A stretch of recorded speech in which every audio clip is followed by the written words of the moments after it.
life.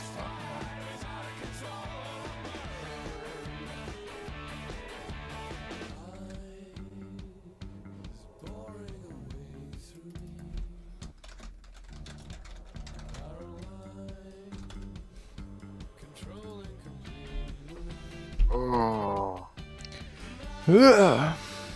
that man. I'm losing. The win. Yes, sir. Oh no. Oh, I messed up. I messed up.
Sheesh.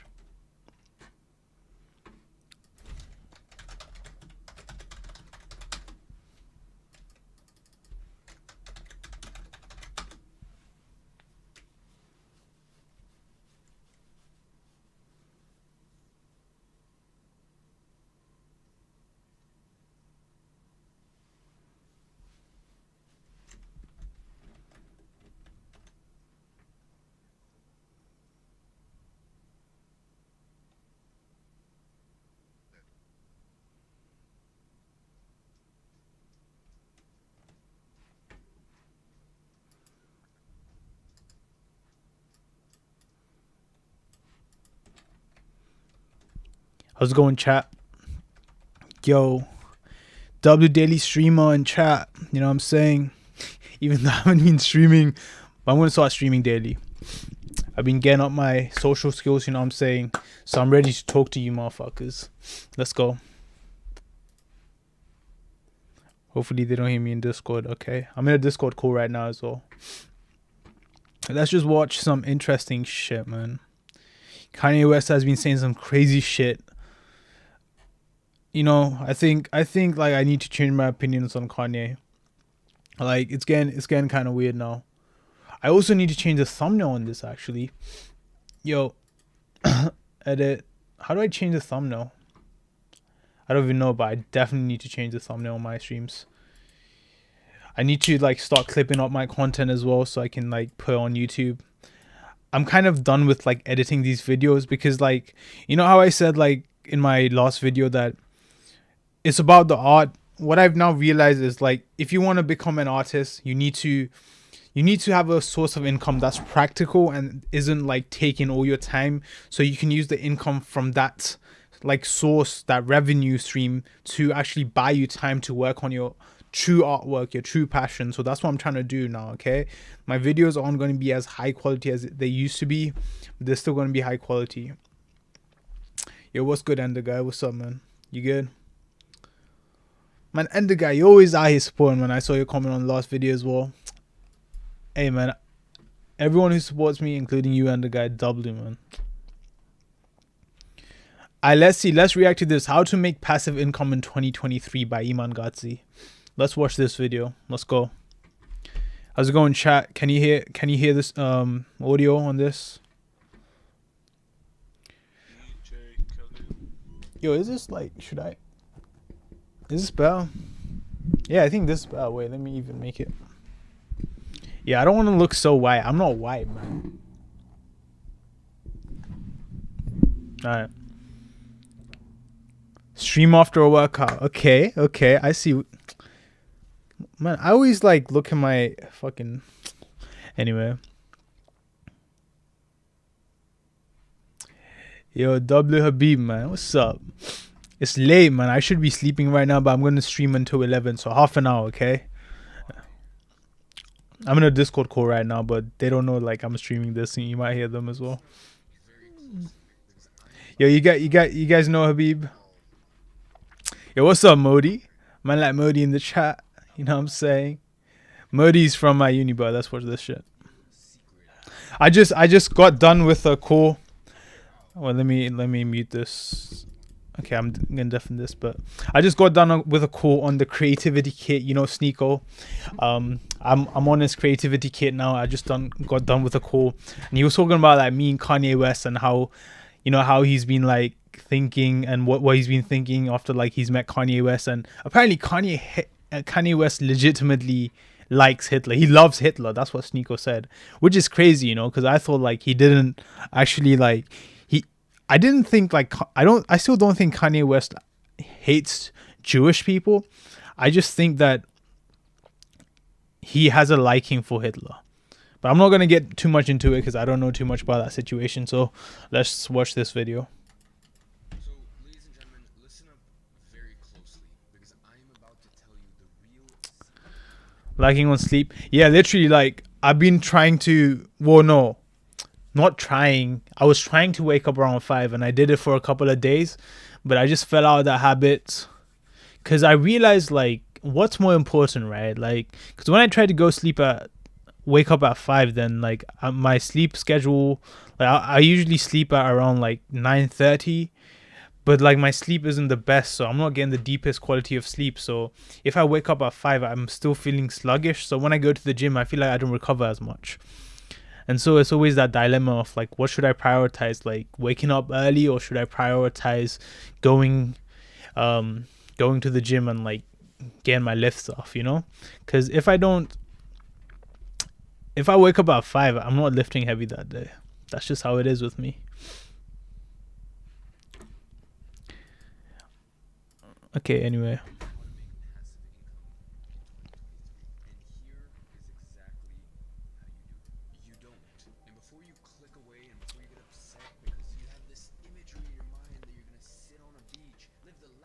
Lifestyle. All you're gonna do is log in, check your PayPal, check your Stripe, check your bank account. And by the way, if you've ever actually worked from the beach, you know just how horrible it is. You got the sun in your eyes, you're sweaty, there's no connection. Like it's not practical in any form.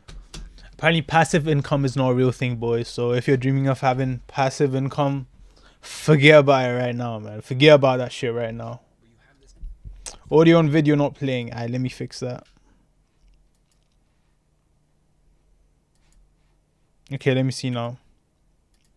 This idea in your mind because you believe that there's something called passive income, when quite frankly there isn't. And I know that might be upsetting to some of you guys, and by the way, you know, for certain titles on YouTube I might even use the term passive income, but I'll make it very, very clear very early on that it does not exist. And by the way, this is coming from someone who owns multiple software companies which are meant to be passive. You know, software, you just build it, you invest the money, you build it, and then it just grows and grows. Yeah, that's not really the reality. I have an e-commerce brand, Genji. This guy, bro, Iman Ghazi is a clever guy, so when you're watching his videos you need to pay attention to him, okay? Because I know Habib like started watching Iman like about 2 months ago. I watched his video on that. I know like most people like they're not as familiar with Iman as they are with Hamza, but he's the GOAT, man. Another one of those things where it's e-com, it's passive income. Ladies and gentlemen, no, it's not. And I even ran an advertising agency for 6 years. And I'll tell you, that was probably about as close to passive as I've ever gotten. And I'll tell you in just a second why that is. And by the way, this trickles all the way down to even real estate. What do you think though? I feel like I was on the creativity call with Sneeko and his editor Musa, right? Musa's the same age as me, so he's like 20 years old. He's born in 2002 as well, but he's making last month with his TikTok and like content creation agency, he made 70k British pounds last month. Or maybe it's dollars, but anyway, it's kind of the same thing now, right? And so he was saying that he made 70k, but he's been like working from the morning to like night, and he hasn't even been able to get good sleep, right? And he was saying that, and Musa's a guy who's like based on practical knowledge, so he hasn't necessarily like read books like the 4-Hour Work Week or like, you know, like Deep Work by Cal Newport. So like when he was talking about how he's been hustling and grinding for like 12 to 14 hours a day, right? And he's been making money, but for that he's had to sacrifice a lot of like mental stability and mental health and like exercise and sleep. I was just thinking to myself, Musa should watch Hamza, because Hamza always talks about like the 4-Hour Work Week and how like when he had around like 100 to 200,000 subscribers, he kind of semi-retired because he was already making 30k a month working only 4 hours a week. And Musa's made around like 70k last month, but he's apparently had to work like really hard throughout the whole day, right?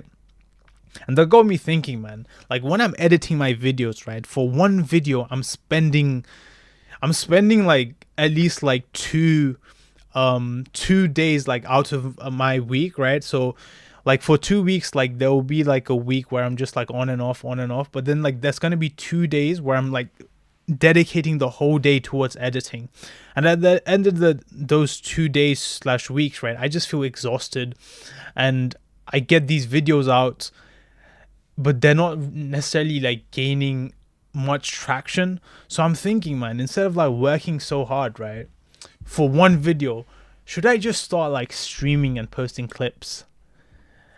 And I know at the start it's going to be like, oh man, the quality's gone down considerably, but I'm thinking that's how it's going to be, you know, like when Sneeko started streaming, everyone's like, oh, we missed the old Sneeko. When Hamza started like posting like his streaming content, everyone started saying we missed the old Hamza, and Hamza kind of went back.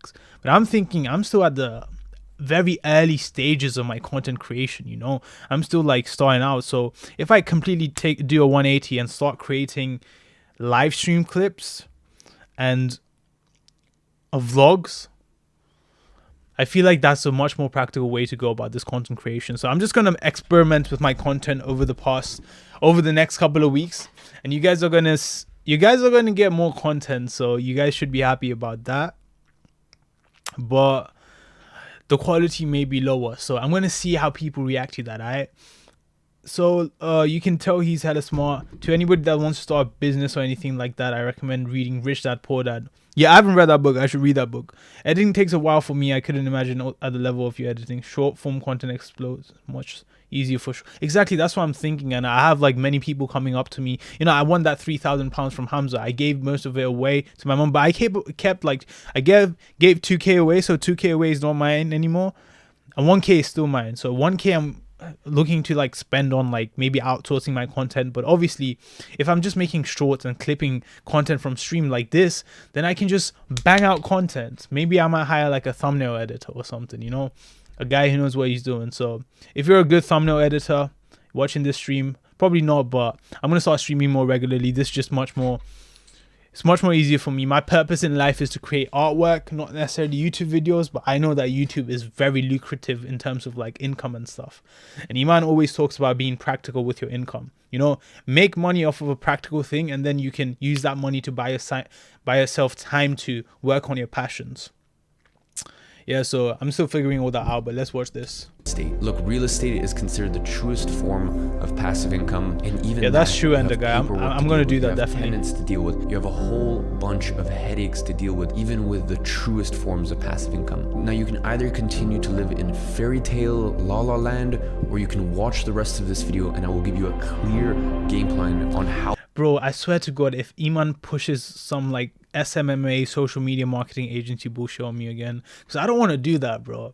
To me, like, practical is like starting a YouTube channel and getting that going. I don't want to sit there like working on my SMMA. Like, bro, that sounds so boring to me. I'd rather work a 9 to 5 than do SMMA, but it is what it is. How to achieve passive income, or at least in your mind where you perceive to be passive income, and I'll give you a 12-month roadmap on how to actually accomplish that. Now, to give you a clear understanding of what passive income is actually like, it's kind of like if you decide one day that you never want to have to deal with running low. No, bro, I'm not gonna lie to you. I don't have a job. I had a job once, McDonald's, quit in like 2 weeks. Right now, this is the thing. The most of my money, the reason I am here like streaming to you and I can like make videos is because I go university. And when you go to university, what they give you is student finance. You literally like, they give you money to like just study. And so that's like one thing that I get out of university, and that's like a thing that's keeping me stuck to it. But if I was to be able to make income outside, right, through like a business online, then I would literally quit uni. And the thing is, like, maybe I'm being a pussy. Like, let's be honest here. Maybe like I could quit uni and go work like a minimum wage job, but I think that's like a worse option, because if I'm going uni, right, doing the bare minimum and then like using that time and money I have to like create content and work on like taking risks. If I'm taking risks, that's better than like playing it safe, going to uni and getting like a part-time job. I'm just trying to take risk. Maybe it sounds stupid to you guys, but I'm just gonna do it like that. So do you have a job outside of YouTube? Iman's cool, but he heavily pushes SMMA and practicality rather than passion. Like, you can only become a Renaissance man with his course. Yeah, I feel like with Iman, that's the problem. Like, the Renaissance, like the concept of becoming a Renaissance man, that was sick.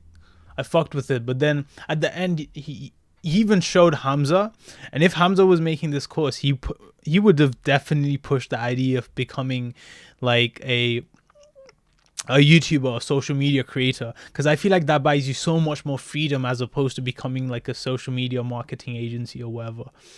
So to me, like, YouTuber, streamer, content creator, that's what's like really practical, and that's what's really lucrative. I was talking to another guy, he's a content creator from Nepal. His name is Sisan Banya. If you're Nepalese, you might know him, right?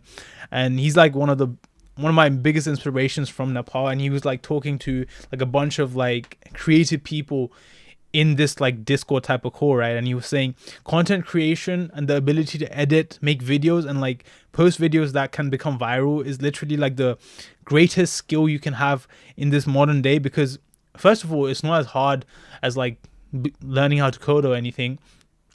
And second of all, once you can like harness that skill and like make it so you can like get a viral video just like that, then well, you can make money really easily. And so I think although Iman pushes the idea of like creating an SMMA, I feel like for someone like me who's more creative, practicality really comes in the form of becoming a content creator. On toilet paper. So you decide you're... Or here's another thing.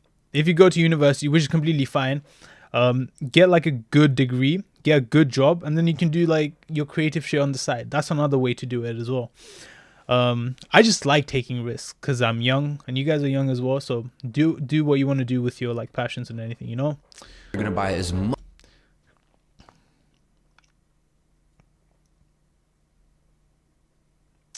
Yeah.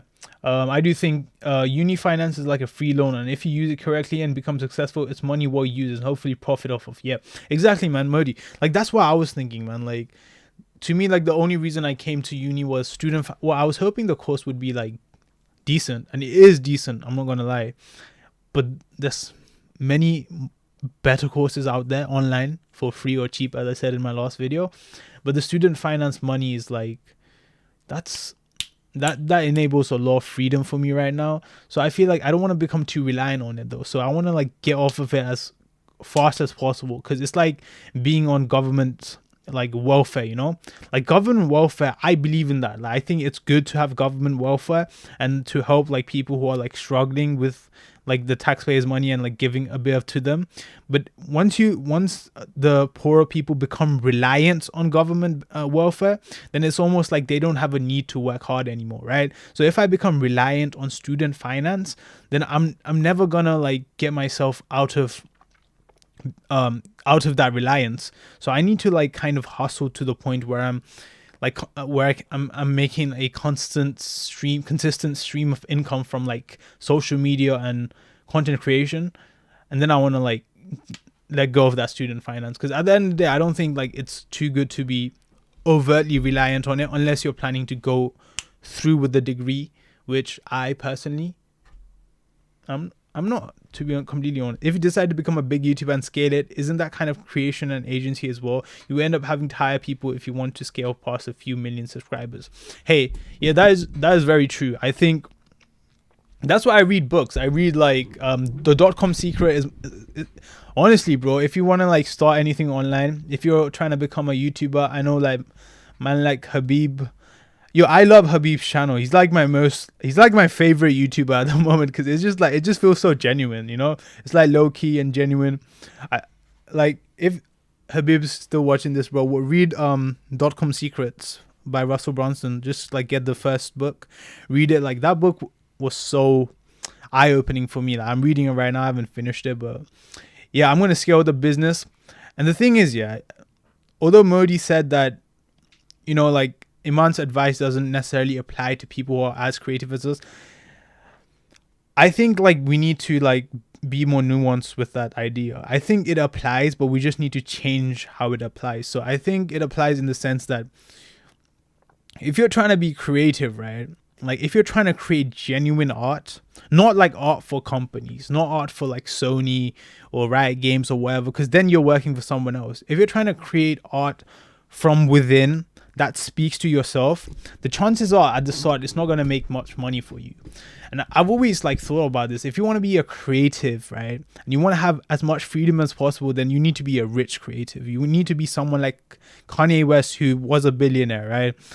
So that allowed him to like create whatever he wanted. For example, when Kanye started out, his money didn't come from rapping. He was producing beats for other people. And because that was more practical, right? He was producing beats for other people and he was making good money. He was making around like 8K, 10K a month, like producing beats for other people. And that allowed him in his free time to create rap music that didn't talk about like drugs, money and women, even though there's like some elements of that in his music. He talked about like being a college dropout and like, you know, family struggles and whatever.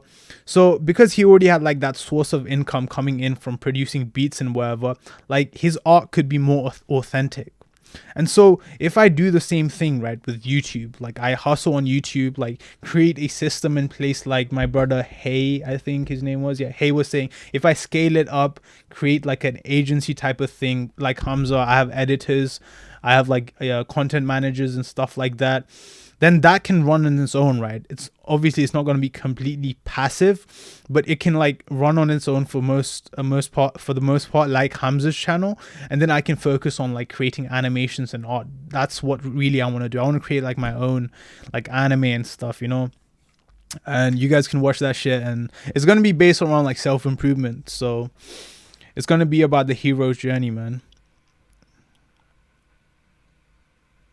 Watch the video Igor Rupieta made exposing Iman Gadzhi. You should stay in uni, and if you can make a living off of YouTube or anything you want outside of uni, and then branch up. Yeah, that's my plan, Ender Guy. You know, that is my plan, because I feel like that's the most sensible way. But like sometimes I just go crazy and think that being sensible is being too comfortable, and I just want to push myself out of that comfort zone. But I think I should wait until I have a stable source of income from content creation and whatever other endeavors I might take to then drop out of uni. Watch the video Igor Rupieta made. Yeah, okay. Much toilet paper as humanly possible, and you might do pretty well. You might to even real estate. Look, real estate is considered the truest form of passive income, and even that, you have paperwork to deal with, you have tenants to deal with, you have a whole bunch of headaches to deal with, even with the truest forms of passive income. Now, you can either continue to live in fairy tale la la land, or you can watch the rest of this video and I will give you a clear game plan on how to achieve passive income, or at least in your mind where you perceive to be passive income. And I'll give you a 12-month roadmap on how to actually accomplish that. Now, to give you a clear understanding of what passive income is actually like, it's kind of like if you decide one day that you never want to have to deal with running low on toilet paper. So you decide you're gonna buy as much toilet paper as humanly possible, and you might do pretty well. You might sell out a bunch of stores. Well, let me record this stream. Heck, you might even have I'm gonna post some stream highlights. 18 I'm months, recording this 24-month supply of toilet paper. But at the end of the day, that toilet paper runs out. At a certain point, the effort that you front loaded, because you put in a lot of effort on the front, and basically what you did was you bought yourself time. But eventually it's a ticking time bomb. So really what you're doing here with the idea of passive income is you're kicking the can down the road. Now bear in mind, I'm not saying that's what the Ego Rupieta video. I'll watch this video later in my own time.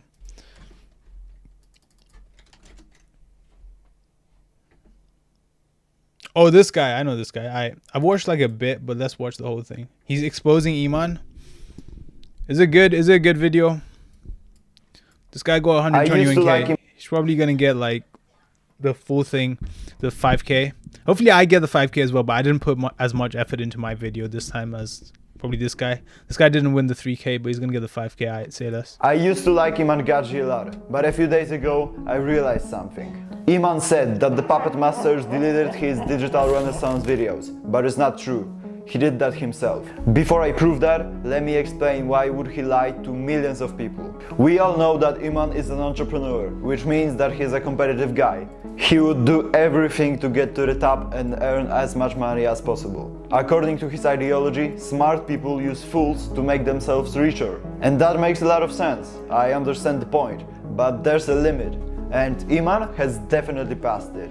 He doesn't even have any problems with that because his ego is huge. He doesn't really say much arrogant things on YouTube, but his Instagram stories, bro, that's where his real personality comes out. There's no such thing as realistic in my world. My mind bends reality, and I've proven that too many times to refute. It may sound kind of positive, like a motivational quote, but then he said things like, the level of influence that I have around me, the level of power that I have around me, the level of wealth and opulence that I have around me, I am responsible for far more than people will ever realize. Do you think that a guy who says things like that won't manipulate others to make himself richer? And it's not a secret that he's a marketing god. Just look at the speed at which his channel grows. No, that's that I have around me, the level of influence that I have. But then he said things like, the level of influence. Yo, I'm not gonna lie to you. I like Iman, so let's see like what this video is gonna expose about him. Let's see. That I have around me, the level of power that I have around me, the level of wealth and opulence that I have around me. I am responsible for far more than people will ever realize. Do you think that a guy who says things like that won't manipulate others to make himself richer? And it's not a secret that he's a marketing god. Just look at the speed at which his channel grows. Of course, just because his channel grew so much and he gained success doesn't mean he did it by manipulating people. Makes a lot of sense to have marketing skills after doing YouTube for over 7 years, but he had to use them better at some point. And that was when he came up with an idea of launching a project called the Digital Renaissance. Right. I'm pretty sure that Iman has planned this project a few months ahead. There's not a single video on his channel from like June in which he doesn't mention the Puppet Masters or similar topics. Okay. Right now you are like a mouse in a maze, and there are certain people who have been around long enough to basically be watching from a bird's eye view, although you might be living. You know, he's just talking about the Matrix. You know, he saw that Andrew Tate was always talking about the Matrix.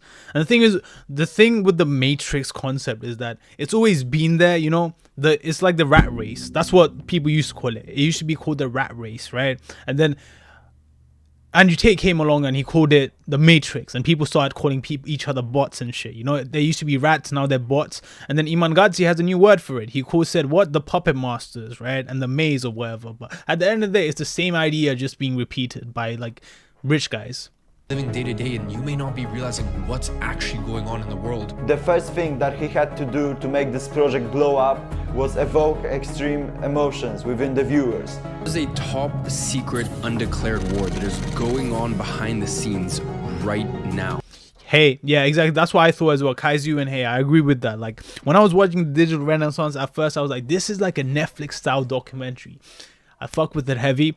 And then slowly I realized, oh wait, he's just trying to sell his like new software though, isn't he? He's just trying to sell his like software that he sells to SMMA, social media marketing agencies.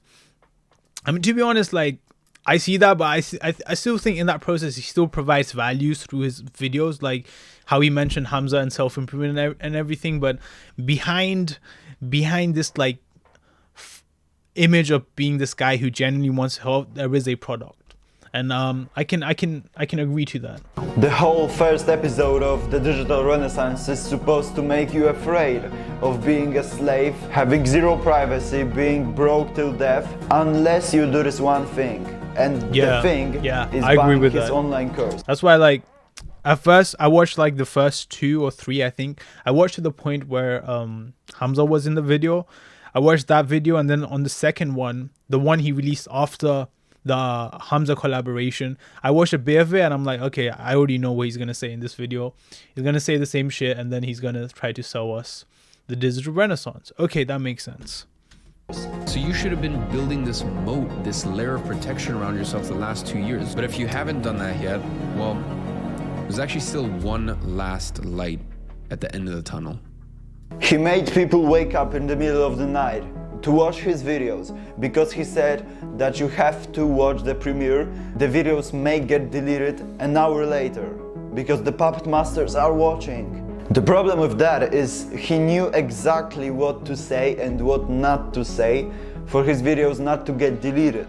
This guy will tote the line perfectly to not get deleted off of social media.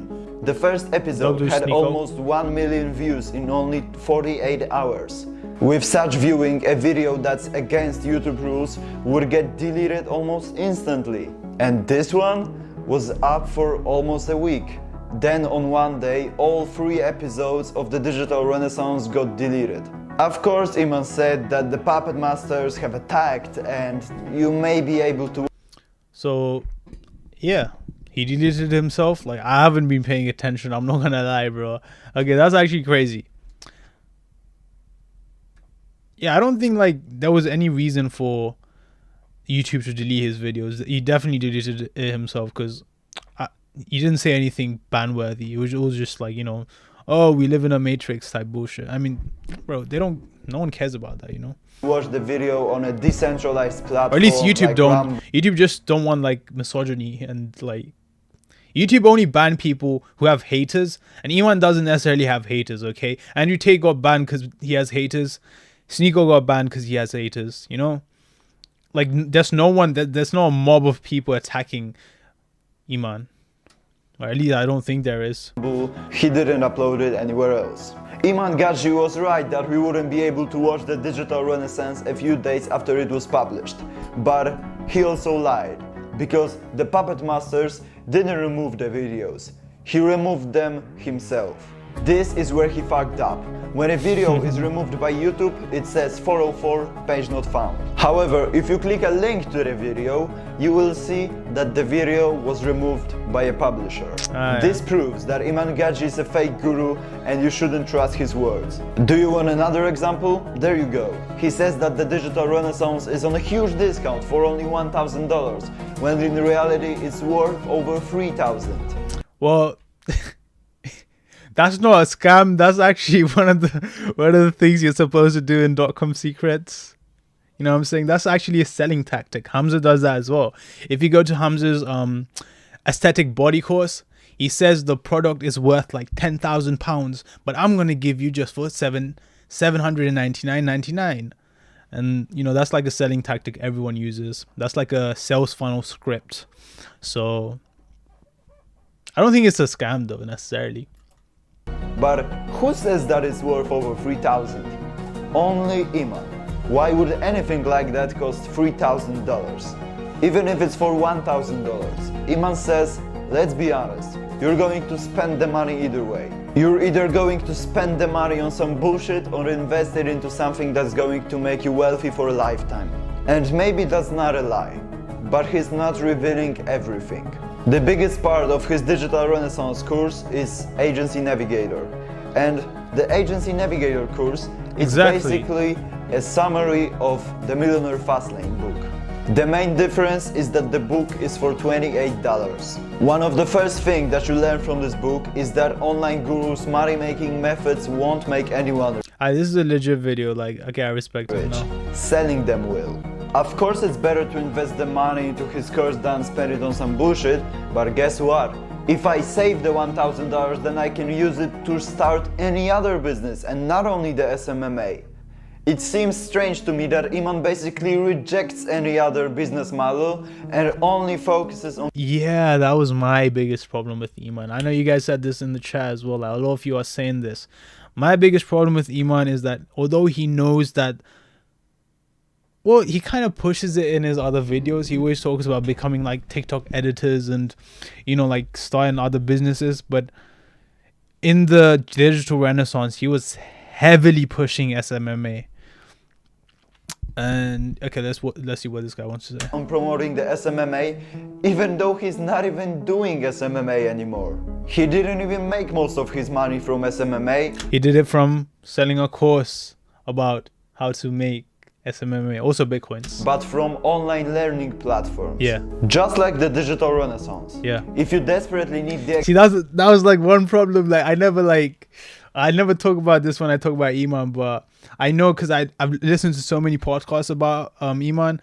He made his first million from selling a course about how to like start a SMMA. He didn't actually make his first million from the SMMA, which is kind of but I mean, he's still a good businessman, but you know, that's a bit fishy there. Exact same information that he shares in his course, then I can guarantee that it's for free on YouTube. Even on his channel, just go and watch some old videos. You may be wondering, how do I even know that? I haven't even bought the course. Yeah, you're right, but finding Digital Renaissance leaks on the internet is a child's... Yo, this guy's crazy. He doesn't want the 5K, bro. He literally, like, legitimately just... Oh my god, I respect this guy, bro. Okay, cool. You may think that I'm tripping because so many people wouldn't trust him if he was so evil. And the thing is that so many people trust him because he's making himself look like the humble guy that has just worked hard. I am no different to you whatsoever. What you are looking at is someone who's been tirelessly working on themselves for 8 years. I don't think that's... I think he has been working hard. But like the points he revealed, right? The fact that he made most of his money from selling courses rather than the SMMA at the start anyway. No, I'm not Desi. I'm Nepalese. Nepal is not considered there. But not to get distracted. The fact that he made most of his money from selling the course about how to start SMMA, and then like he made 10 million from Bitcoins. I don't think that necessarily takes away from the fact that he has worked hard. And he's like a guy who knows about business. It doesn't take away from that, you know. And I think he has a lot of value to provide. But this guy, I don't know his name, but this guy does bring up like a valid point about how Iman's not as genuine as he presents himself to be. But I think that comes with like, you know, just like being on podcasts and being an influencer, like.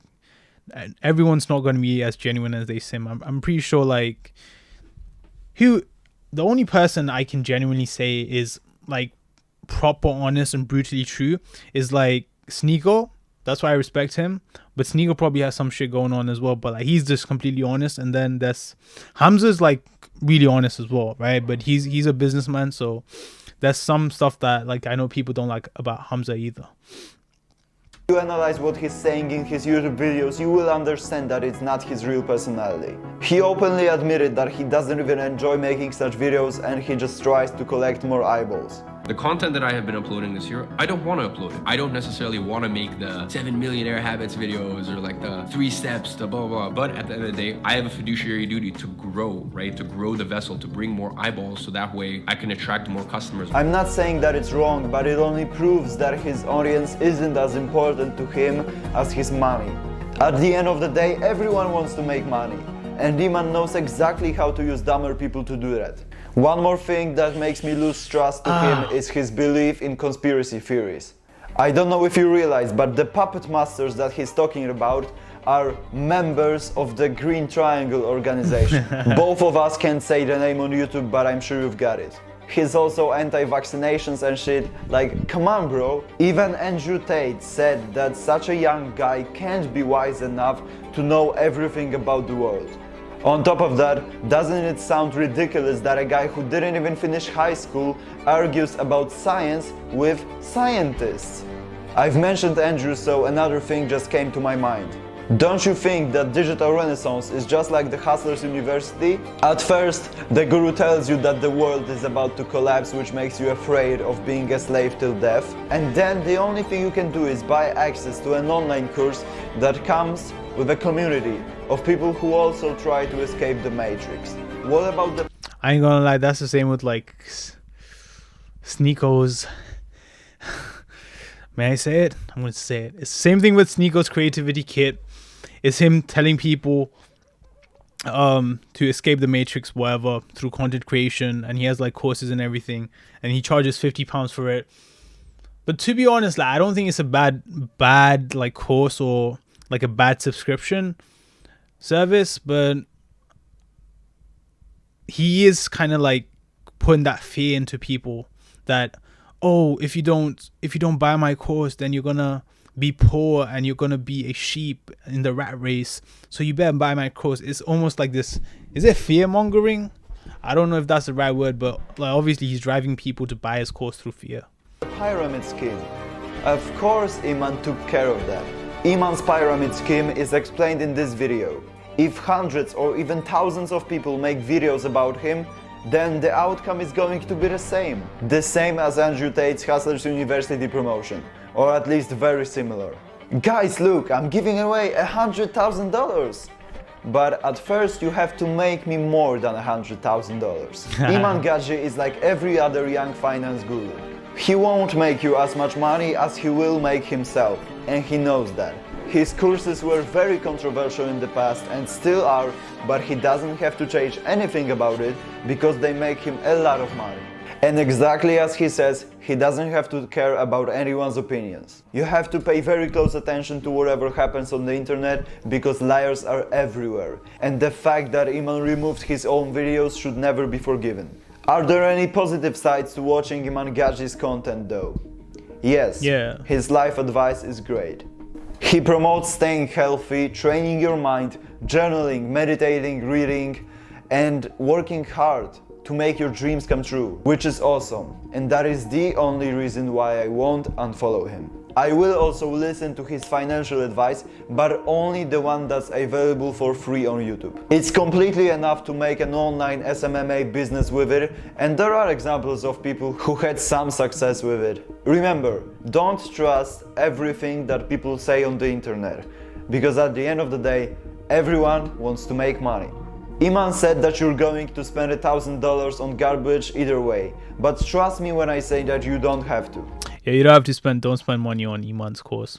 The reason I spent that £50, I've only spent £50 once on Sneako is because I wanted to speak to Sneako. I'm going to speak to him though. I've already spoken to him, but like he was busy, so he kind of left the chat real quick. Next time I'm going to speak to him.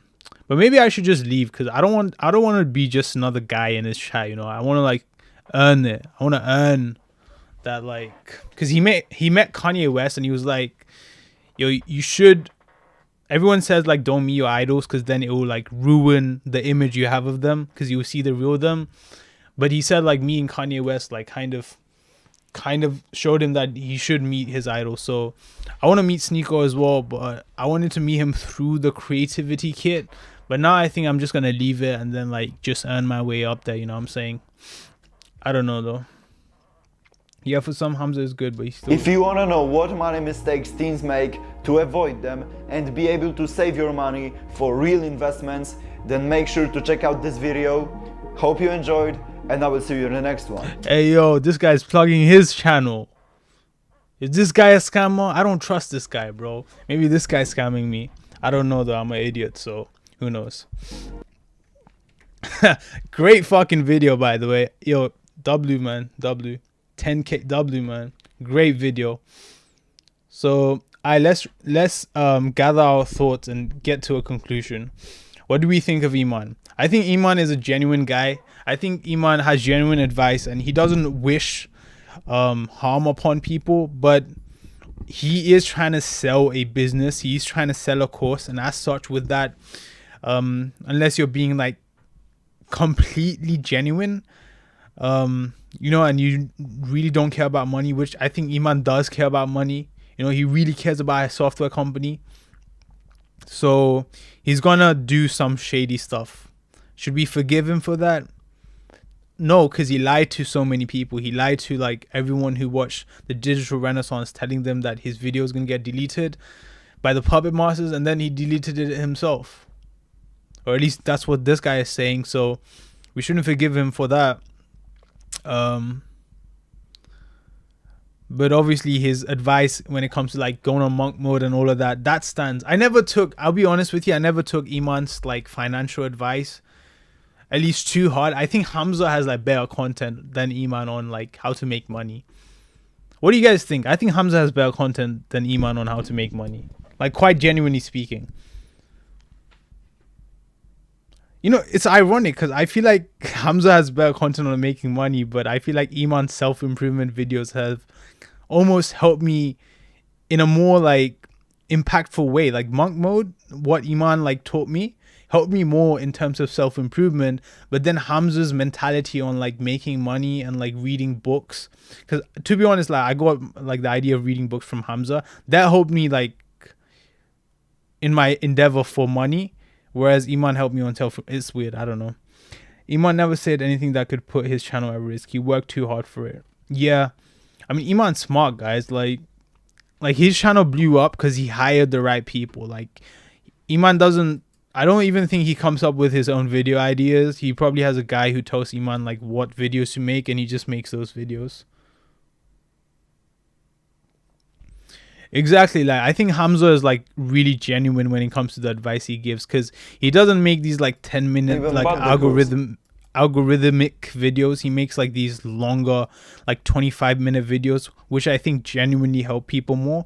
But all of the things Hamza says is of course repeating himself, which I don't think is a bad thing, you know, because like as Gary Vee says, like you repeat the same message over and over again because it fucking works, man. You need to hear it over and over again for it to stick sometimes, you know.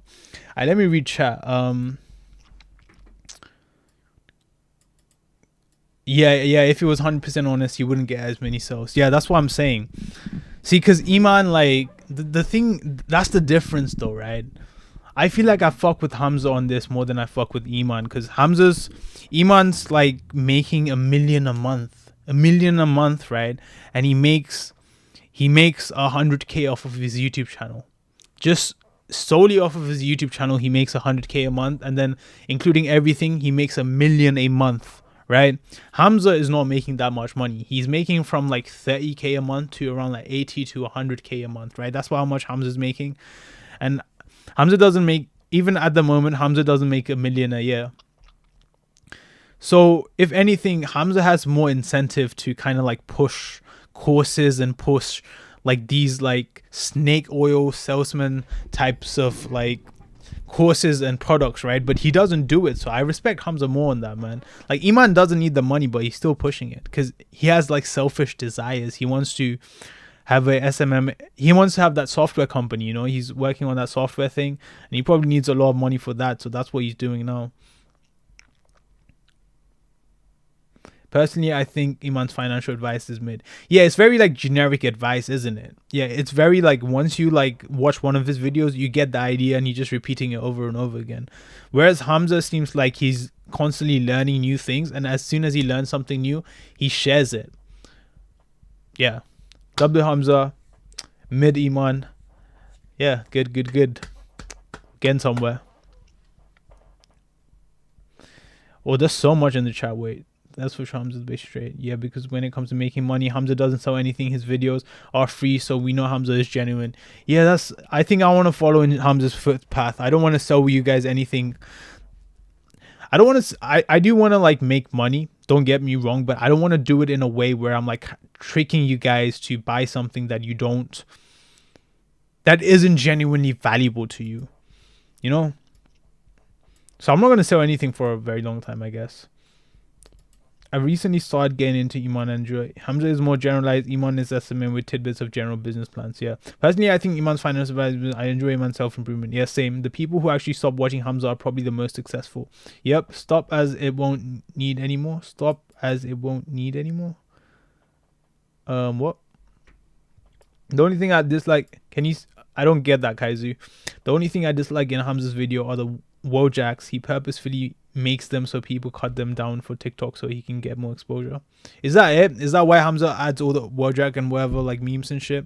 I think it's for retention, isn't it? That's just his style of video.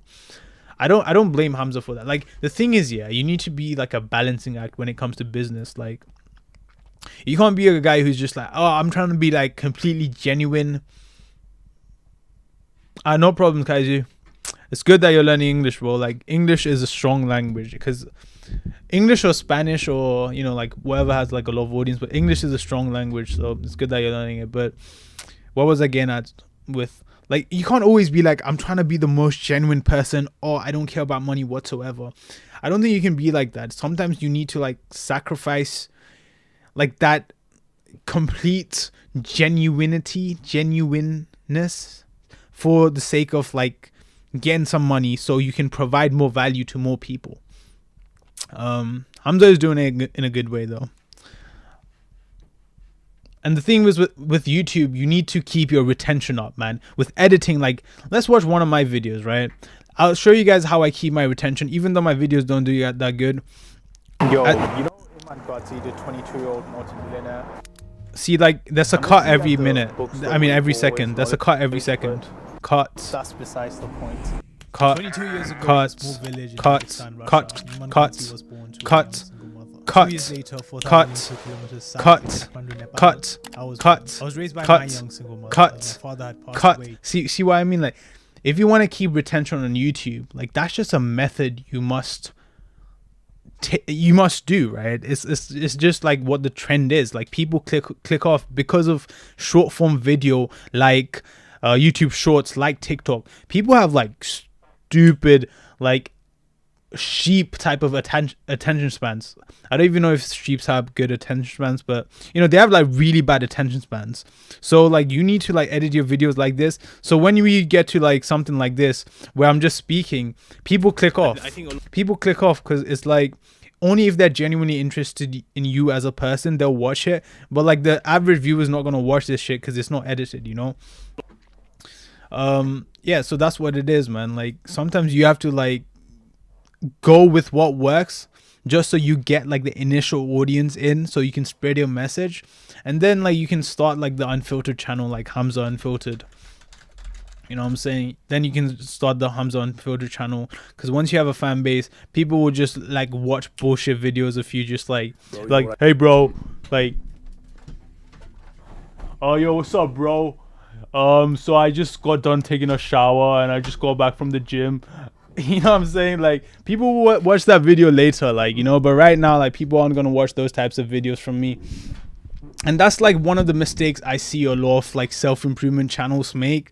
And I don't know if it's like a genuine mistake, because if you have a good personality, you can make it work without the edits. You can make it work without like, you know, having a cut every second. But you need a very strong and good and charismatic personality for that. And most people just don't have enough like experience on the camera to really, you know, showcase that personality. Hamza has built this. He reads books on like how to be more charismatic, and it's completely like working for him, you know. Let's say like Hamza's like wants like to buy Uber Eats, bro, right? He just uploads a video of him being like, yo bro, I just got done with an MMA session, and do the hard work, especially when you don't feel like it. He does that shit, uploads it. Okay, that's like 5 Uber Eats, a cab ride, you know, a train ticket, not even a plane ticket back to the UK and back to Dubai, bro. Like, that's what I'm saying, man. YouTube is so lucrative.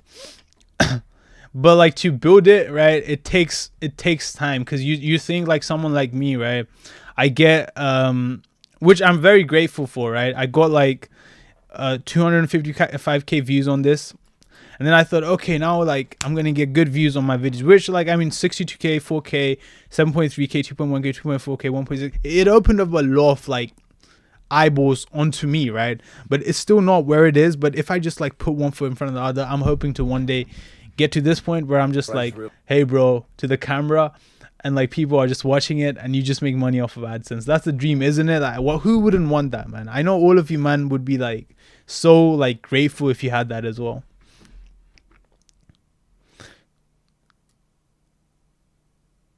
Oh, Modi. Okay, he was referring to Modi. Stop. Yeah.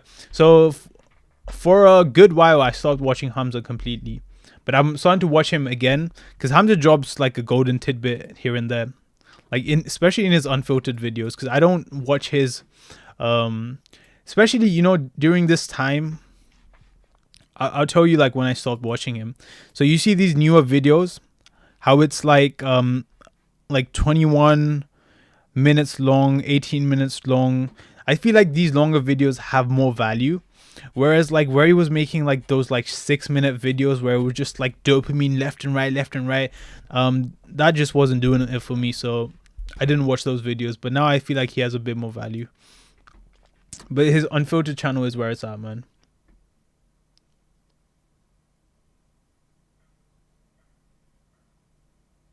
Yeah, the discount sales tactic completely put me off. Yeah, that's true. Like, okay, let's take a look at Hamza's thing. But I think he doesn't sell it anymore. But let's see. Okay, let's do like a funnel hacking. Okay, this is what people call funnel hacking, right? You go to like other people's click funnels, you go to other people's website, and you see like how they funnel in their audience, right? So for example, this is how Hamza does it. Hamza has an audience of like a lot of subscribers, 1.32 million subscribers, and so this is his like these are people who really mess with him, right? They fuck with him heavily. So this is what you call like hot traffic, right? So I'm someone who knows of Hamza, who likes him a lot, so I am very likely to buy something from him. So I go to his channel bio, I see this course, I click on it, and so this is what it says: how to get girls without being weird and creepy. And so there's like a whole like story about him, right? So he hooks us with the picture or whatever, and then there's like a story, right? Hook, story. So I remember my high school friend asking me, Hamza, do you want a girlfriend? So there's always, when you're selling something, you always hook them somehow. So he does it with like the title or something, or his YouTube channel. And now he says, if you want an aesthetic body, like go check the link in the description. He doesn't mention it too heavily, doesn't shove it down our throats, and then we click on it, and now there's a story. Immediately you hook them with the story. I remember my high school friend asked me, Hamza, don't you want a girlfriend? He had started dating along with a bunch of my friends, and I was the slow bloomer. They hit puberty before me and started getting girls, whilst I was still focused on playing video games and thinking girls were some weird creature I didn't know how to talk to. Fast forward some years, and I'm horny as hell trying to attract girls on Tinder and Instagram, and it was difficult. I would be getting 1 and sometimes 0 matches on Tinder per day. When I did get a match, the excitement stopped after I had already been ghosted so many times.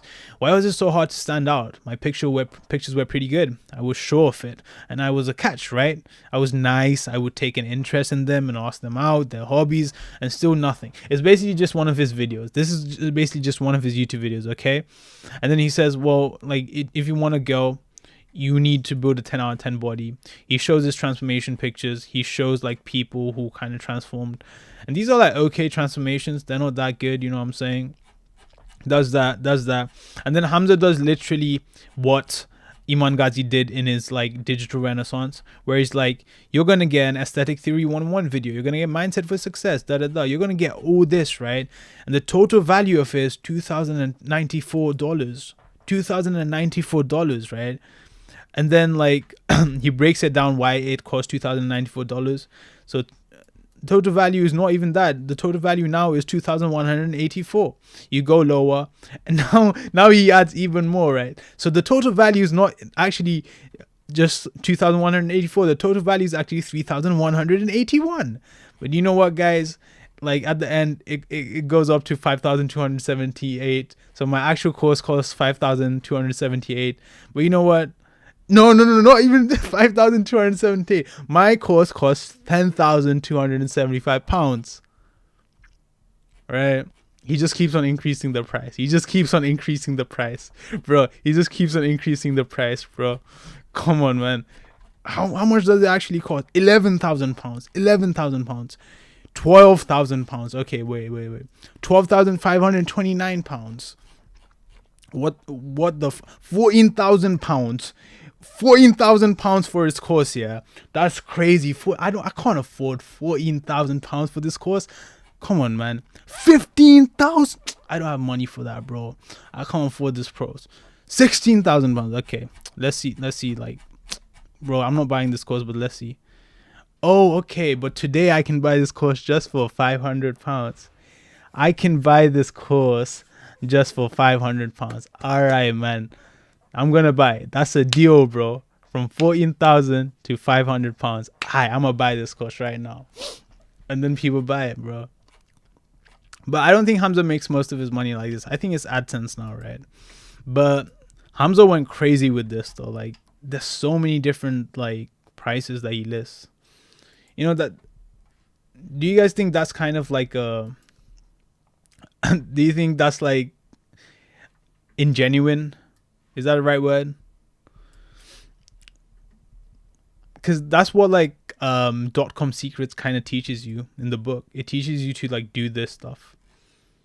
But I feel like Hamza's doing a bit too much with this.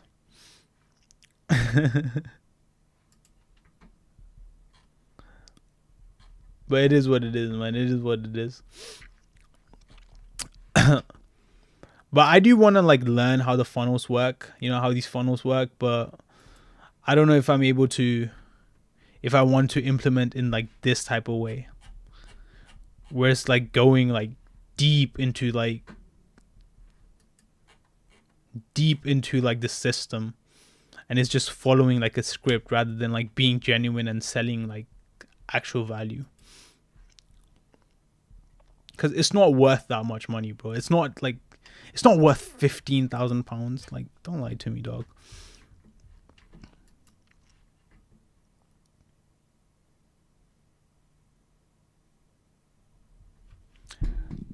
I mean, I feel like it's working for him though, you know, that like that's the actual thing. Like, it actually kind of works for him. That's how he makes a lot of his money. I mean, Hamza's a good businessman. You can't blame him. Not blame him, but you can't call him out on being like a bad businessman. Like, he made money from that, bro. But let's watch another video. Maybe we can get more viewers in this.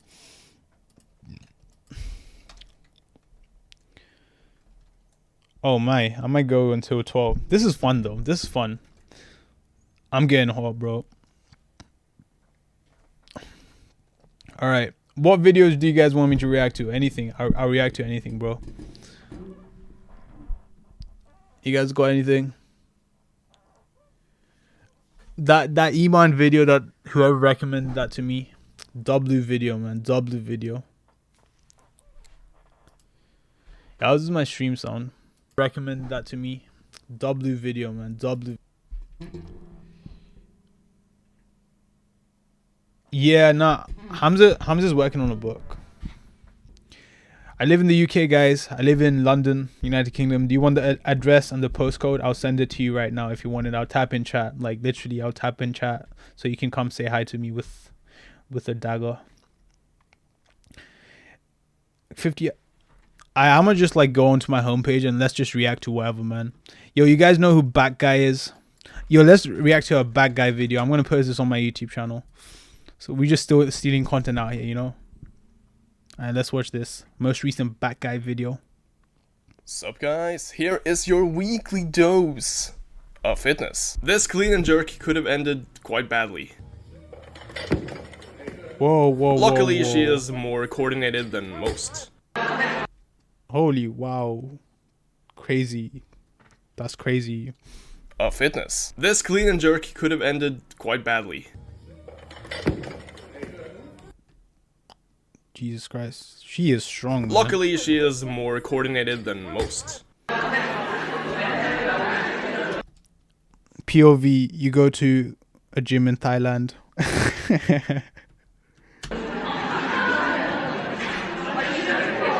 Yeah, let's be honest, guy. Do you think that's a guy or a girl? Is that a male or a female? Is that a she or a her? I mean, what? This 20-year-old from Denmark just pulled 340 kilos and made it look effortless. 20 years old, 340 kilos. That's crazy, man.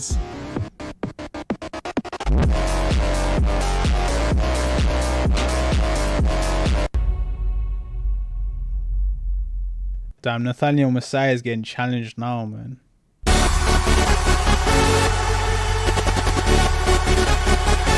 Man, I go to the gym all the time, and one thing about going to the gym is like, yeah, you're getting stronger, but like, you can't really fight, can you? I want to learn how to fight, man. But I want to look good while doing it. I don't want to be like a guy who can fight, but I don't look good. I want to look good, and I want to know how to fight. I want to become Andrew Tate. He's just standing there. Just with hair, you know, just a bit, yeah. Menacingly.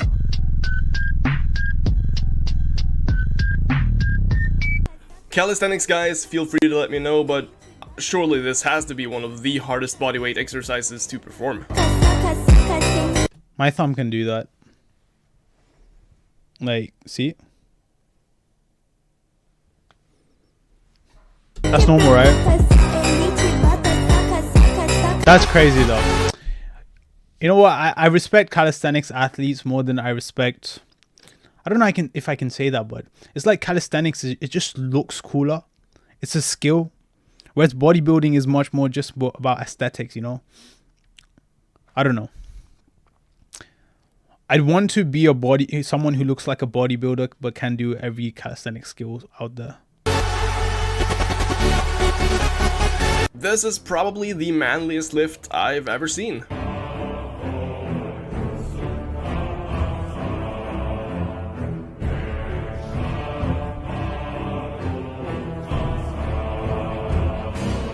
Man, this guy's probably Scandinavian. Hey yo, what is this shot? I shouldn't be looking at this. What the fuck just happened there?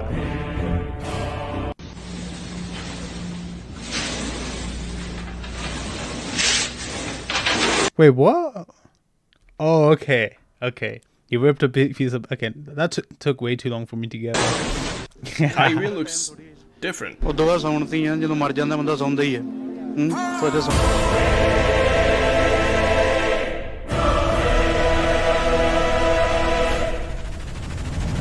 This guy could be the next Grizzly. Oh. There's something about actual full range of motion as well, though. Heavy lifting in a commercial gym that just makes it look so much more impressive. Yep. Yeah, buddy. Good dubbed him, man.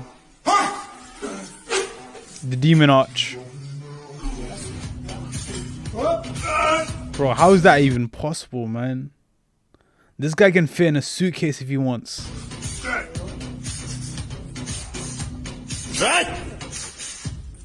I swear they started like thank you guys disqualifying so much you for for watching. that. We are closing in on 500,000 subscribers right now, and the support. This guy makes so much like money off of just like taking other people's content and then like turning it into like an actual like compilation and just commentating like basic stuff over it. That's why I'm streaming, man. I'm trying to be like this guy. I'm trying to do the same thing as this guy. Want to watch another one of these? Yo, you guys want to watch this, or like, do you want me to react to some other thing? BJJ, bro.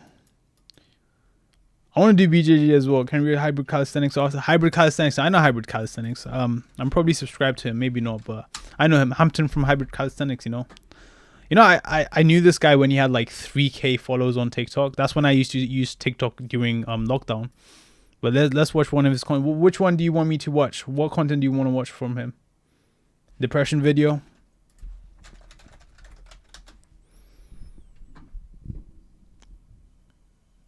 Alright. I want to ask you some like questions, right, about depression. Do you do you suffer or have you ever suffered from depression? And if so, was it like medical depression, like chronic depression, where like you actually had to be, you know, diagnosed, or was it like just like you felt depressed?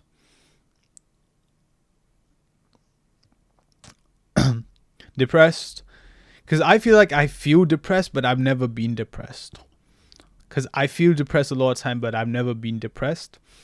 But I've been in situations where I felt like I was going to get like actually depressed, but I always managed to somehow get myself out of it by like, you know, taking Hamza's advice and going to the gym. Like literally, if you start feeling depressed, or like if you feel like you're going to be depressed for a long time, just like leave your house and go do something active. Because once your body is moving, you don't, like once you're doing something like physically challenging, you don't have time to be depressed. Bro, this guy's name is Shaq Rai. He DM'd me on I'm sure this guy DM'd me on Instagram, and I was like, oh bro, we have the same name. Hello my friends, there's your brother Hampton from Hybrid Calisthenics.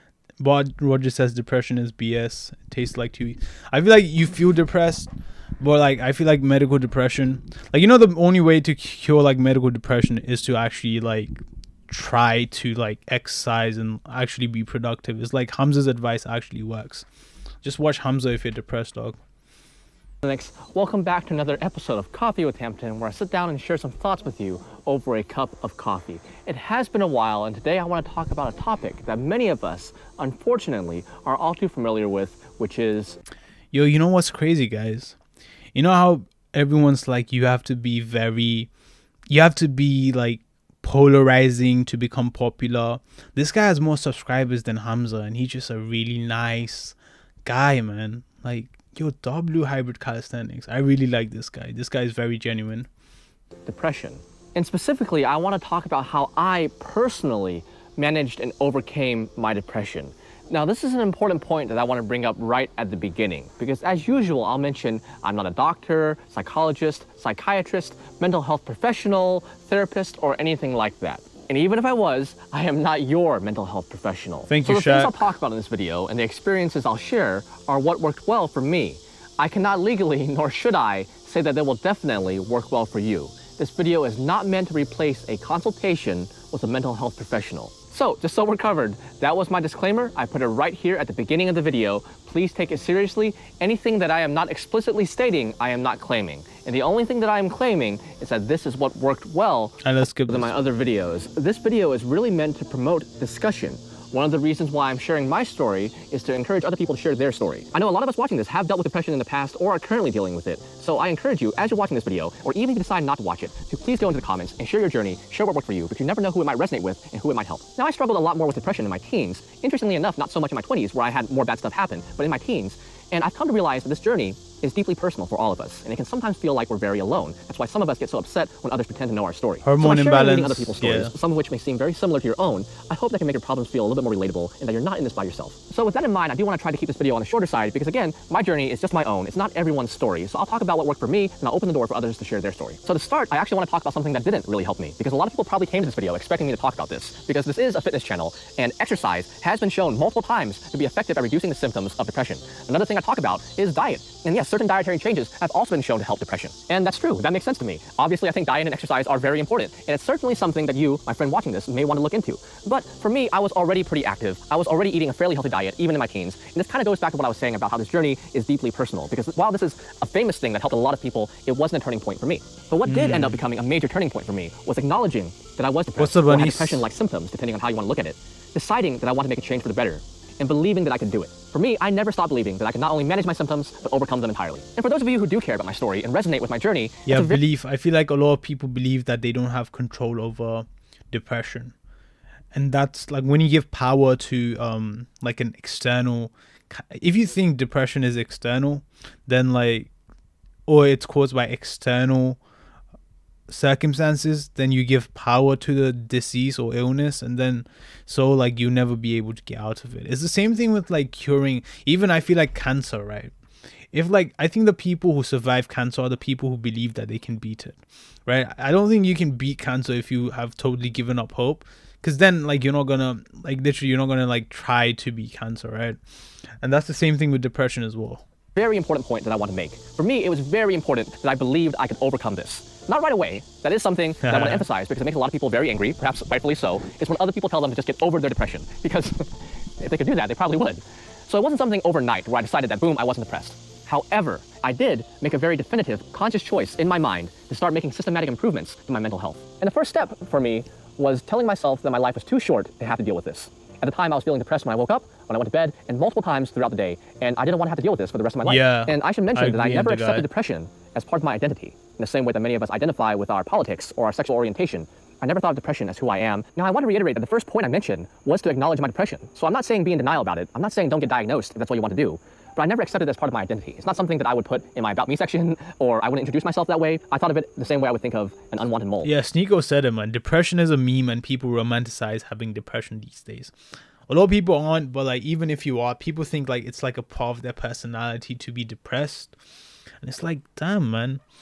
Why? Do you think like depression makes you unique? Like, try to fight that, man. People just accept it and start like vaping and stay in their house all day and think, they literally think it's like a trait. It's like something to be almost like show off. They show off that they have depression. It was long for the ride, but I was going to get rid of it. Now, people are always asking if my mug is empty during filming. It's never empty, and I'm going to take a sip now so you believe me. I think I'll finish filming inside.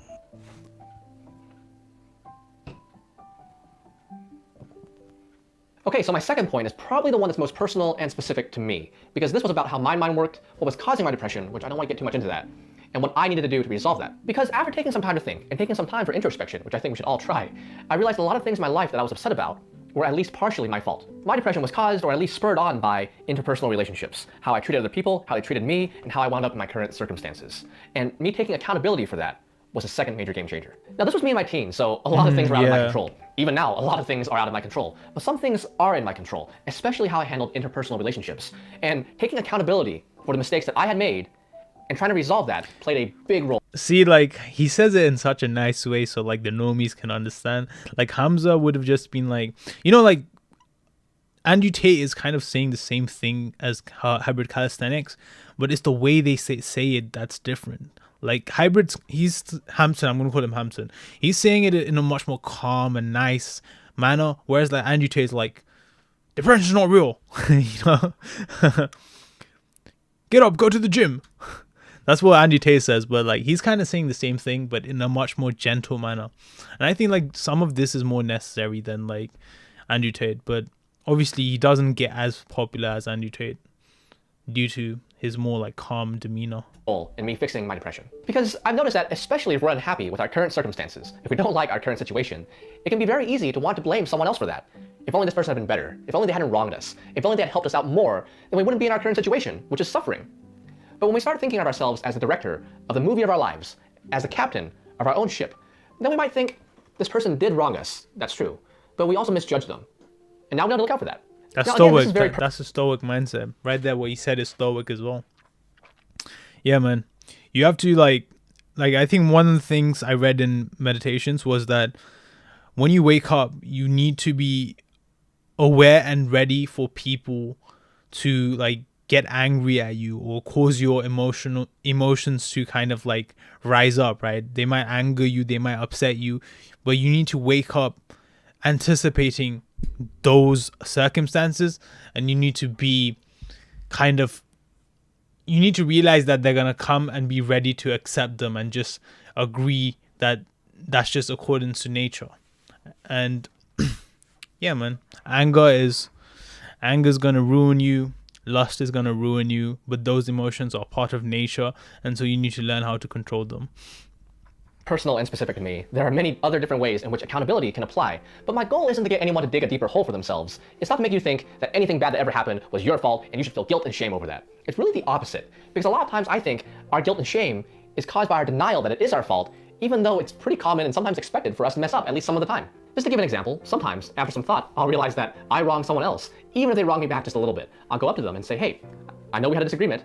I'm sorry for the way I handled things. I feel like I could have done that better. I am always trying to work on myself. And just that, in itself is a major source of peace of mind for me, is to acknowledge the very real thing that all of us are flawed and we're trying to work on ourselves. Most of us, when directly asked, will admit that we are flawed and wrong at least some of the time. You know, unfortunately. So given that, since we know that, we shouldn't be putting unrealistic expectation on ourselves to always be right and to never be at fault. Taking responsibility for things that I caused was a major improvement to my life. Taking responsibility. Right. You know, like I say in one of my videos, I think it was the Hamza video, I said, it may not be my fault, but it is always my responsibility. I think that more people need to start taking that. Even if it's not your fault, it's always your responsibility, right? And then like after a certain point, you go to the extreme where you like start taking responsibility for everything, and then you need to pull back. But most people just don't take enough responsibility and agency for like the circumstances around them, and so they become depressed because they think like everything is against them. But then you become a stoic, right? You start like getting on this like masculinity, stoicism type of grind set, and then you start taking accountability and responsibility for everything. And after a certain point, it becomes detrimental as well. But I don't think most of us in the chat are at that point. I think we need to, as like a generation in general, we need to take more responsibility. And mental health. At the same time, after some thought, you may come to realize that things that you thought were your fault for a long time were actually not. A lot of people have realizations later on in their life, 20s, 30s, 40s, 50s, even later sometimes, about their parents. Things they were blamed for were actually not their fault. And this is one of the reasons why I think introspection and taking the time to try to resolve things instead of just ignoring them is very important. Because this realization that some things weren't your fault, some of which you've held on to for years and years and years, decades even, can also be very freeing. Because, well, you were right, and people usually like being right. And after you realize that you're not to blame, the next question might be, well then who is? Because sometimes it's no one. Sometimes no one is to blame. But other times, sometimes it's very clear who is to blame. And after you've identified the person to blame, then you can decide. I'm not gonna lie, I don't watch much of hybrid calisthenics because it's like how I think. Like inside is how I think, but the advice I need is almost a bit more extreme. Because if the advice is not polarizing and extreme, it's like I always hover somewhere in between, and I'll never like get something done, right? It either needs to be depression isn't real, get your ass out and go to the gym, or it needs to be like, okay, just chill, man, chill, like don't do anything. If it's like something like hybrid calisthenics, I know it's like the most genuine version is that of hybrid calisthenics, where it's somewhere in the middle, right? But it doesn't get people like moving as much, in my opinion. Decide whether or not you want to forgive them. Now that's entirely up to you, but I do want to mention that a major source of peace of mind for me, another major source, and a major boost. But still, I think like hybrid calisthenics content is valuable though. I wouldn't say I wouldn't watch him in like my free time. I would watch him in my free time, but like naturally I don't watch him as much as Hamza or Andrew Tate. But that's also because they're much more entertaining though, isn't it? Like hybrid, if you're not polarizing, you're not as entertaining as those guys there, like Andrew and Hamza. To my mental health was learning to forgive people. Kind of putting aside whether or not they deserve it, because sometimes it's not for them, but for us. Because eventually I recognized that people who did me wrong usually weren't doing so great themselves. Just to give an example, they say that abusers were often victims of abuse themselves. Now, to be clear, I am not saying that makes everything okay and that excuses everything they do. But when I do feel like I am able to forgive them, I do that. Yo, see you in the guy. Double recommendations. Seems to help me out as well. Learning to feel compassion for people that wronged me was a major improvement to my mental health and really reduced my depression. Because it gave at least some sort of reason for them doing the things they do and them being the way they are. And it made me want to help them, even though I knew I sometimes couldn't. Come on, Cha, what are you hating on my guy, Hybrid? People and approaching situation from a place of love and wanting to help really is my comfort zone. And at the same time, I would try to identify things in my past that had a negative influence on me. Yo, what was my metaphorical abuse, so to speak, that was causing me to abuse other people? You know how sometimes... Yo, this guy abusing other people, I can't imagine him, bro.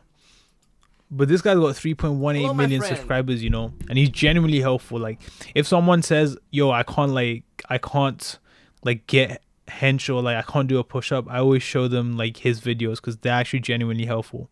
So I'm gonna stand here and defend my brother Hybrid, bro. Look at him. He can do a one-arm pull-up.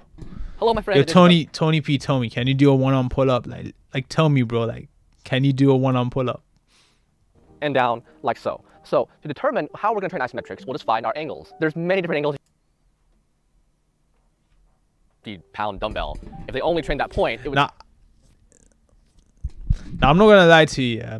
I feel like he should build more muscle, but I feel like he genuinely doesn't care about muscle. If I was him, I would like be like going to failure and then eating a bit more protein, but obviously bro doesn't like really care about.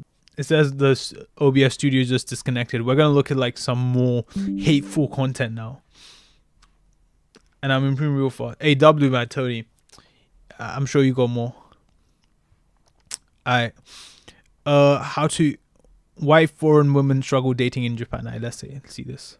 I see many. Okay, we're gonna talk about Japan in a bit. Okay, we just lost some viewers. People don't want to watch this. Alright, say less. We're gonna watch Kanye then. React to Kanye.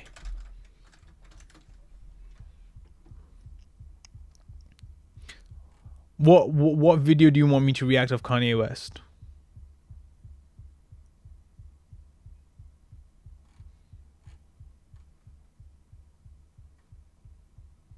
None. I say less. Nazi videos. Jubilee. Akon on Kanye's anti-Semitic tweets. Let's watch a short like Kanye clip then, just to get out of the way. Alright, let's watch this. Ben Shapiro is running this narrative that I'm gonna right? And he's like, oh, due to his mental health, he's gonna that way, if they did attempt to kill me like they killed Michael Jackson or JFK, if they did do that, they would say, oh, it's Ye's mental health. So it's like, how many times do I have to prove, or how many times do I have to do something like so miraculous for people to see that it's brilliance and it's not mental health? Ben Shapiro. I personally don't think Kanye is mentally ill, dude. I'm not gonna lie to you. I think he's a guy who is like a bit on the delusionally ambitious and overtly confident side, right? To the point where it's almost arrogant. Oh, it is arrogant to a lot of people. It is arrogant and narcissistic, but I don't think he's mentally ill. And to label him mentally ill is dangerous, because imagine like he gets killed and people are just like, as he said, oh, he just offed himself. Nah, bro, there's probably something behind that. Yo, good night, hey. I mean, good night, Kaiju. I'm leaving. Thank you for the stream. Thank you, Kaiju. Kanye West is socially unintelligent. Yeah, I do feel like Kanye West, I don't think he's socially unintelligent. I know he can be socially intelligent if he wants. I just think he's so off the grid that he just doesn't care, man. He just doesn't care about what people think. And so he's narcissistically confident, because so I've watched Kanye West's documentary, right? And he's literally like done everything he said he's gonna do. And I kind of think to myself, right, if I said like I'm gonna become a billionaire, I'm 20 years old right now, not like earning, I don't have a source of income whatsoever, like, and I've only earned like 3,000 pounds from the Hamza contest. And if I said I'm gonna become a billionaire, and I said I was gonna become like, have like a big animation company that's gonna make like the best animations in the world, and like 10-20 years down the line I actually did that shit, imagine how that could like potentially get to my head. You would have some sort of like a god complex after that, right? And I think Kanye has that. And so I don't know if I hate him or dislike him for that. It's almost justified. I think that almost like justifies like where he's at right now. But I don't think he's mentally ill. Okay, Jubilee. Yeah, Light Yagami type vibes. It's like he's so narcissistic because like he's done everything he says he's gonna do, and as such, like it's almost like he's earned this level of, you know, arrogance and optimism. I want to show you guys this one speech from Kanye West. This is what made me love Kanye West. I'm gonna say it now. People are gonna hate me for it. I fuck heavy with Kanye West, but here it is, speech. And fuck the anti-Semitic stuff. I don't mess with him on that. You know, he loves Hitler and whatever. But like, overconfidence.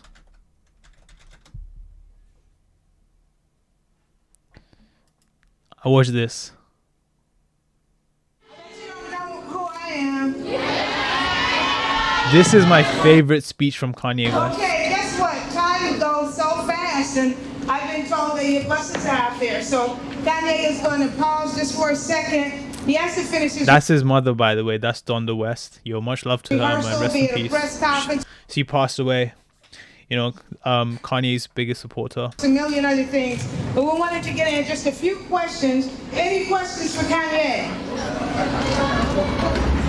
Hey Kanye, I was wondering how you're going to change hip hop with your next album, Graduation.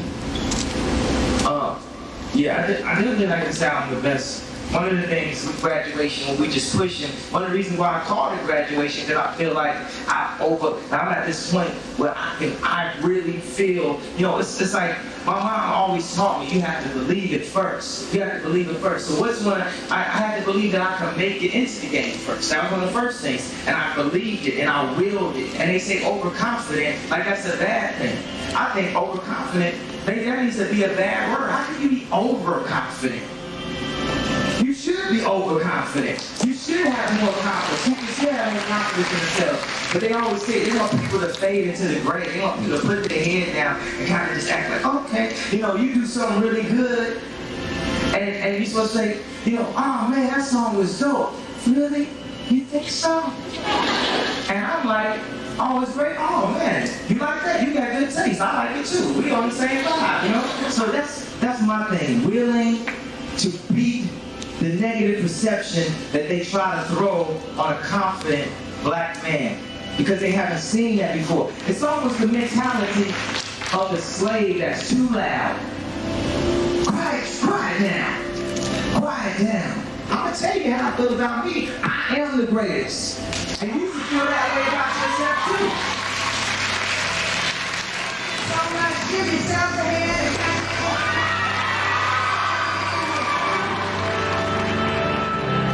Watching Kanye on stage that day. Man, that speech is so good. I don't know what you guys got from that, but I got so much from that, bro. Believe in yourself. Be overtly confident that you're gonna reach all your goals. Be delusionally confident that you're gonna make it, man. Cause Kanye West, bro, like he started from the bottom. You know what I'm saying? Like, but no one, you know, Kanye used to be a producer. Everyone said he was a producer, like he couldn't rap, and so he started rapping. And then even when he like already had his album done, like no one believed him. And then he went ahead to win the Grammys, sell out stages. And then he said, I want to get into fashion. And he started Yeezy. It flopped for several years and then it became $1 billion company. And now he's like going crazy and whatever. But I don't think he's mentally ill, man. I think he's overtly confident and people view that as being mentally ill. I don't believe he's mentally ill. But he does need to like get off the like I like Hitler shit though. That's crazy. What video we gonna watch? Who has the most plastic surgery? What has the wealthiest sugar daddy? I want to watch that. Plastic surgery. That's kind of boring. Who has served the most time? Ex-convict. How old are they?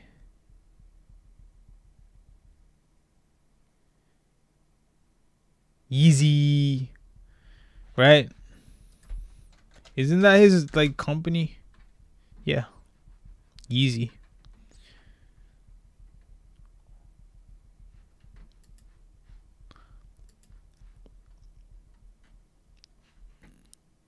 What should I watch? One Tiny NYC Apartment. Okay, we're just gonna watch the most recent video. Houses, I picked which one I like, and then yeah, he bought it. Smooth that sugar sweet, you got what I need. Sipping on the potion, all that good emotion. Okay. Is the quality okay, guys? Is the quality really bad? No, it's fine. The first thing I'm looking for is like plastic surgery. All right. So, what's Sugar Baby income? Do you think it's the guy? Maybe it's the guy. The fat lady. The LGBTQ, the goth emo chick, the Kim Kardashian wannabe, or the normie. Like, you know, he paid for your BBL. I faked. Oh, okay. I'm looking at lashes because lashes are very expensive. Yeah. So I ain't gonna lie, man. Being a sugar baby, that's crazy. That is crazy. Looking at your lashes. Mine are just like falsies. Are they? Oh, yours are? Oh my god, it looks so good. Thank you. This is way too feminine for me. Extensions. Oh my god, your extension. Oh my god, your lashes. Shut the fuck up, please. Hair is done very well, and you have Asian style hair, which can be very expensive to bleach and keep healthy. So I'm also looking at your hair. Because I was like, maybe that's... Nah, we're not watching this, bro. This shit's boring. They're like, shut the fuck up, please. I don't care. All right. Students get college application judged in person. How old are they? Strangers rank themselves by age. That's kind of boring. That's not gonna get views, is it? Who's the most American? Ranking by... Okay, this is gonna be interesting. Ranking by his exes. Okay, let's go. Let's watch this. Ranking by SAT scores.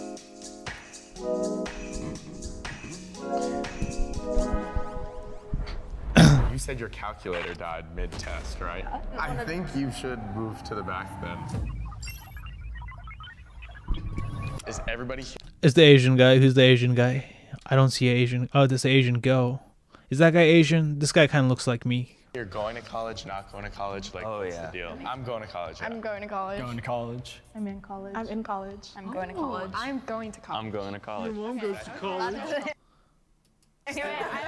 When you guys applied to college, did you submit your score? It was mandatory for us.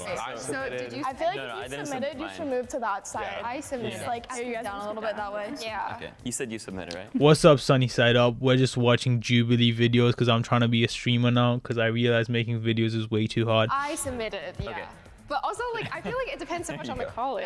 And you submitted as well, so come down here as well. Anybody? I'm just thinking, like, if you submitted, then you had something to submit, you know? Yeah. Bro, why do girls always comment about, like, that's not the point of the video. Stop talking about clothes. I'm trying to study engineering, but technically I'm undecided right now. I'm computer science. I'm biochem, but right now I'm taking science. I'm political science. I'm communications and media studies. I'm pre-med, I don't know. Pre-med? Yeah. I'm doing also computer science and maybe like art. I am What? Computer science and art? That's crazy, man. Well, it's given. She's Asian. Neuroscience pre-med as well. Oh wow. Okay. Okay. My gosh, Okay, neuroscience. I'm the only liberal arts major. I feel like a lot of the SAT was like more test strategy than just like college. Yeah. So I feel like maybe taking AP classes could help you prepare. So I took 9, but that was the max. Oh wow. I took 6. I only took 3. 5. I think I took 7. I took 13. Damn, bro. Isn't AP like further maths? Yeah, they look like good students. Hey. I took 5, so you go this way as well. But also, I don't know. GPAs, maybe? Yeah, that's a good one. I also think you should come I should come up? Yeah. How far? I'll slide right next to you. And you're a CS major? I got you. Well, me and Emily, we're twins. Yeah. So They're twins? So we went to the same high school, and I'd say our school had a pretty good emphasis on taking a SAT and doing well. Yeah, I'd also say though that our school valued being like well-rounded, so they didn't just like for us valedictorian, and I was salutatorian, like right under. Oh, congratulations! That's a flex, but I feel like you should like move on. Thank you, but then yeah. Okay, cool. You probably get like next to your twin. You said your calculator died mid-test, right? Yeah. Oh, I haven't introduced that, but I didn't want to. I think you should move to the back then. Yeah. Well, but I think you can still do well though, because like math is just part of it. Okay. Well, That's for my. half of it. But there's like no calculator, and then there's. You know, my friend got like an A star, like an A+, and he did like a whole math test without like using a calculator, and he still got A+. He got a better grade than me, and then he failed A levels. Such an L, man. Like, how can you be smart and then fail A levels? Calculate. Yeah, and the no calculator is 500. So he got an 8 in GCSE and then failed A I'm levels. done with that. Do you two want to switch? Yeah, that's fine. Maybe we should talk about how many times we took the SAT. Oh yeah, that might help. That's really good. I took it once. I took it once. Yeah, and then he's shit at like every other subject. So he got really bad grades for every other subject except for math. He like got an 8 without like an A star without a calculator. And then he went on to fail A levels because he was addicted to Fortnite. Such an old man. And now he dropped out of university and he's working in Uzumaki, which is kind of a W, I ain't gonna lie. Did anyone take it more than one? I think I took it twice. I took it twice as well. So no one's like crazy or anything. No. Yeah. No, I Maybe know you guys people can that switch like though. 7 times. Yeah. If she took it, Yeah, I only took it once. he took it twice, because I feel like then he like might know it. Yeah, you know, yeah, improve yeah. his score. I have test anxiety and I'm also neurodivergent, so I like every board I check off, I can't really like sit down and take tests. I like freak out. I don't think that. Bro, like one thing about me is like I get really calm when I'm taking exams. I don't know why. It's probably because I really like when I was taking each and every of my exams, I really didn't care about them, so I was like really calm about it, man. And I think that helped me like get decent grades. The score that I got really reflects my intelligence because of the situations that put me into it. I don't think that's how like my intelligence really Well, shines. up here, bro. Bro, I'm not good at that shit. I feel like I'm in the same boat. I really think the SAT is not a good measurement. I don't think the SAT reflects well on my IQ or just how well I could perform in school. I have a diagnosed ADHD, so taking tests and just kind of sitting and just being focused on that was honestly really hard for me. I was diagnosed. Yo, for some reason, I really enjoyed exams. It just like made me feel like an anime character. You know what I'm saying? I don't know. It's like a race against time type shit. You're just trying to write as much as possible and bullshit as much as possible. At least in like the English stuff. In the math stuff, it was just like fun reading about like Adam has 10 apples and then he gives, you know, like those types of questions. It's just funny. But then like English and like other like social studies and whatever history, it's just about bullshitting as much as you can. I just know, right, like every time like the person who got the most grades were the people who wrote the most in those like English related exams. When I was like 6, I would like ask my friends, you know, like, hey, do you guys want to like study like at lunch or something? Because if it weren't for that, I literally would get no help, and I probably. But at least that's the case in GCSEs, like lower like grades. But once you get into like college and stuff, it's about being more concise with your arguments and whatever. Either wouldn't have taken the SAT or I would have failed it. I have ADHD as well, so like for me, sometimes I'll sit there and like stare at the words, and I'm like, oh my god, like my brain is just like not, it like freezes. When you go to college, you're going to have 4-hour-long midterms. I feel like a 4-hour-long test is at least somewhat of a good indicator on how you might perform in those settings. I mean, I get that, but I'm in college right now, and the score that I got on the SAT would kind of show that I'll be at least decent in college. But then I got there and I failed my first ever class. I feel like maybe you guys at the end should switch, just based on like how you value the SAT. Yeah, this is a good question. How do you guys think you did personally on the SAT? I don't know how you feel, but I feel like both of us could have done better. Yeah. I was pretty satisfied, actually. Yeah, hold on. All right. What was your guys' GPAs? Weighted, mine was like a 4.15, 3.8, like 7 or so. Nah, bro, I don't need to go to Rumble. I don't think I'm gonna get banned anytime soon. And I'm not gonna be like stupid like Sneeko, you know. I'm not gonna go to Rumble, bro. 4.6. Weighted, I had like a 4.4. At least I'm not gonna have to go to Rumble like I graduated Sneeko. with a 4.4, I'm pretty sure. I had a 4.6. I think we should Okay. switch. Yeah, same here. Okay, if you want. Unless they give me like a contract twins on and a Switch? good amount of money, Oh, wait, you know what I'm no. saying? Okay, Which 'cause here's my they're thinking, probably not right? gonna do You that had a shit higher because I only have GPA like and 4K he wasn't subscribers. satisfied with his score, and you had a lower GPA and you were satisfied. So maybe since the bars are different. Oh, what if you guys had? But this is like trippy. I know, This you're is right. Like, Yeah. like what if you guys had like exactly the same score, but because your bars like your.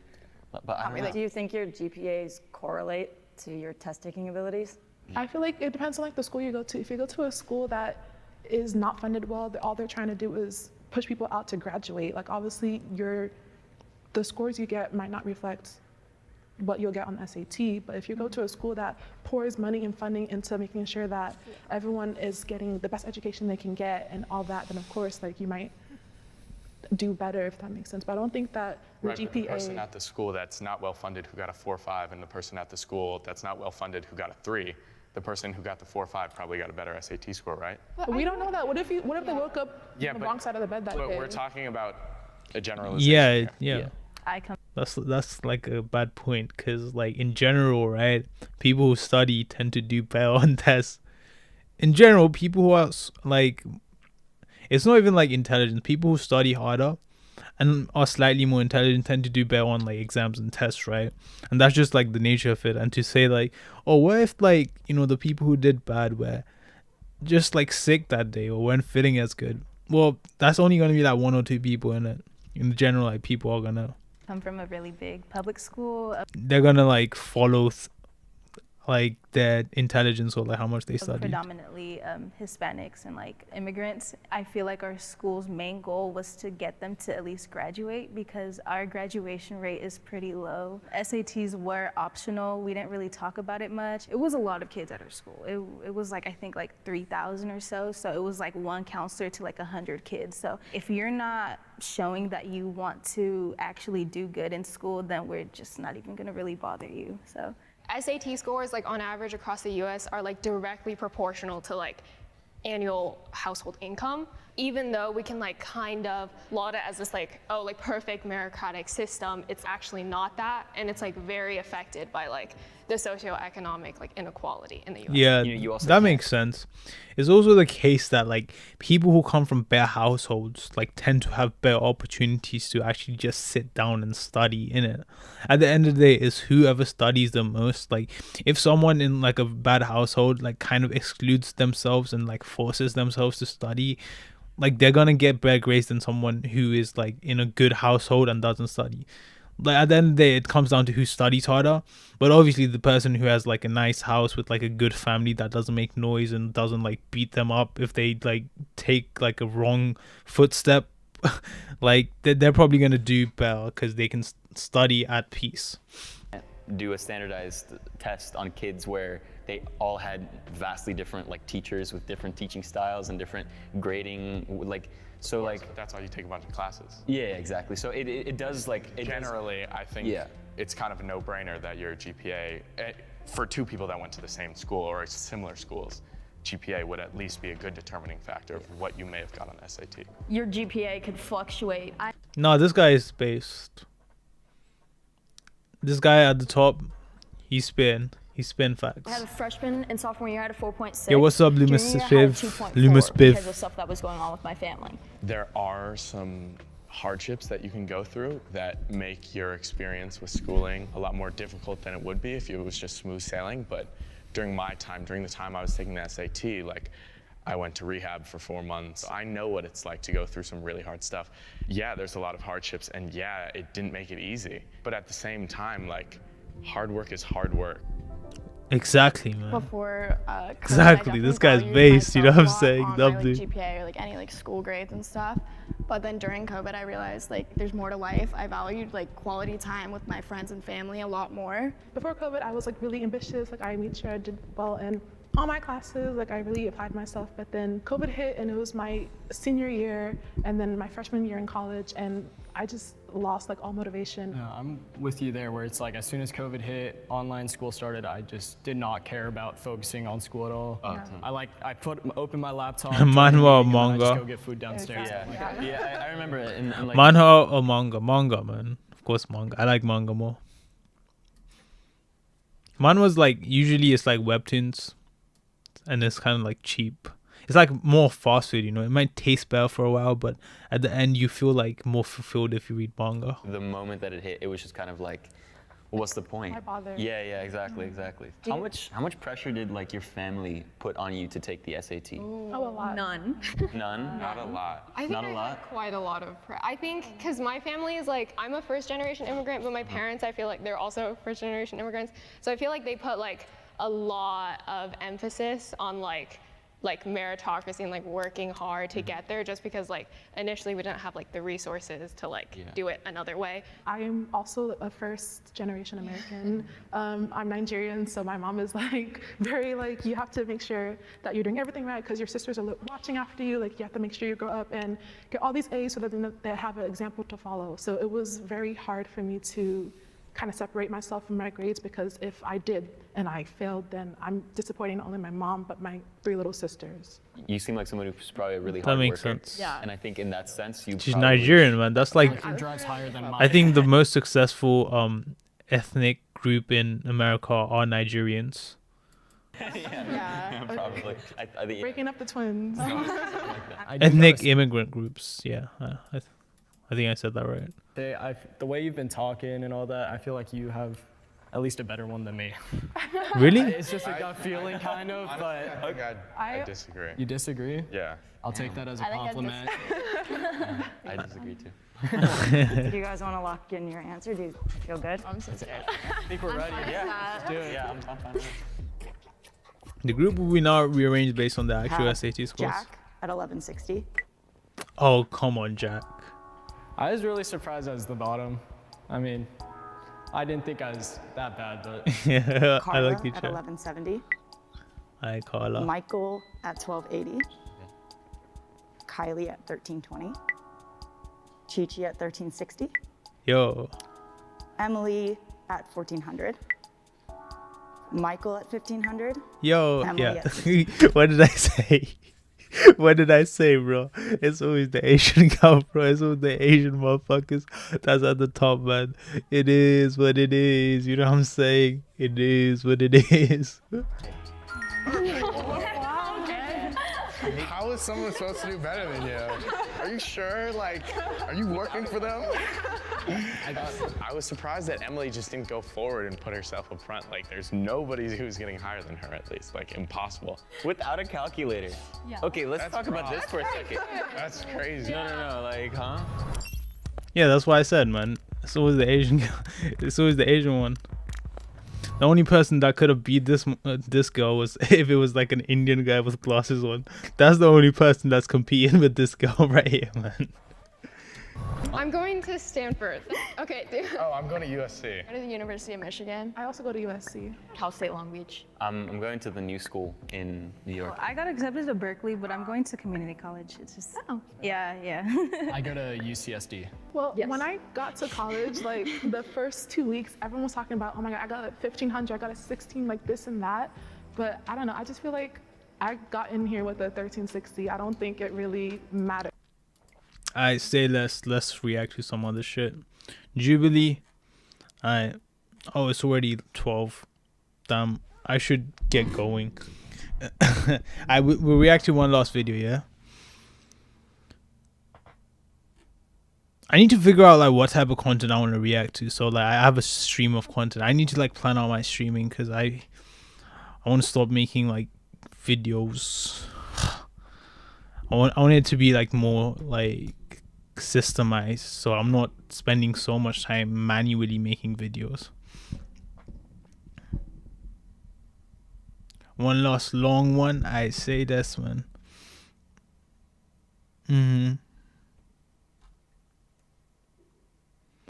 What's up, Schubert Skateboarding? You good?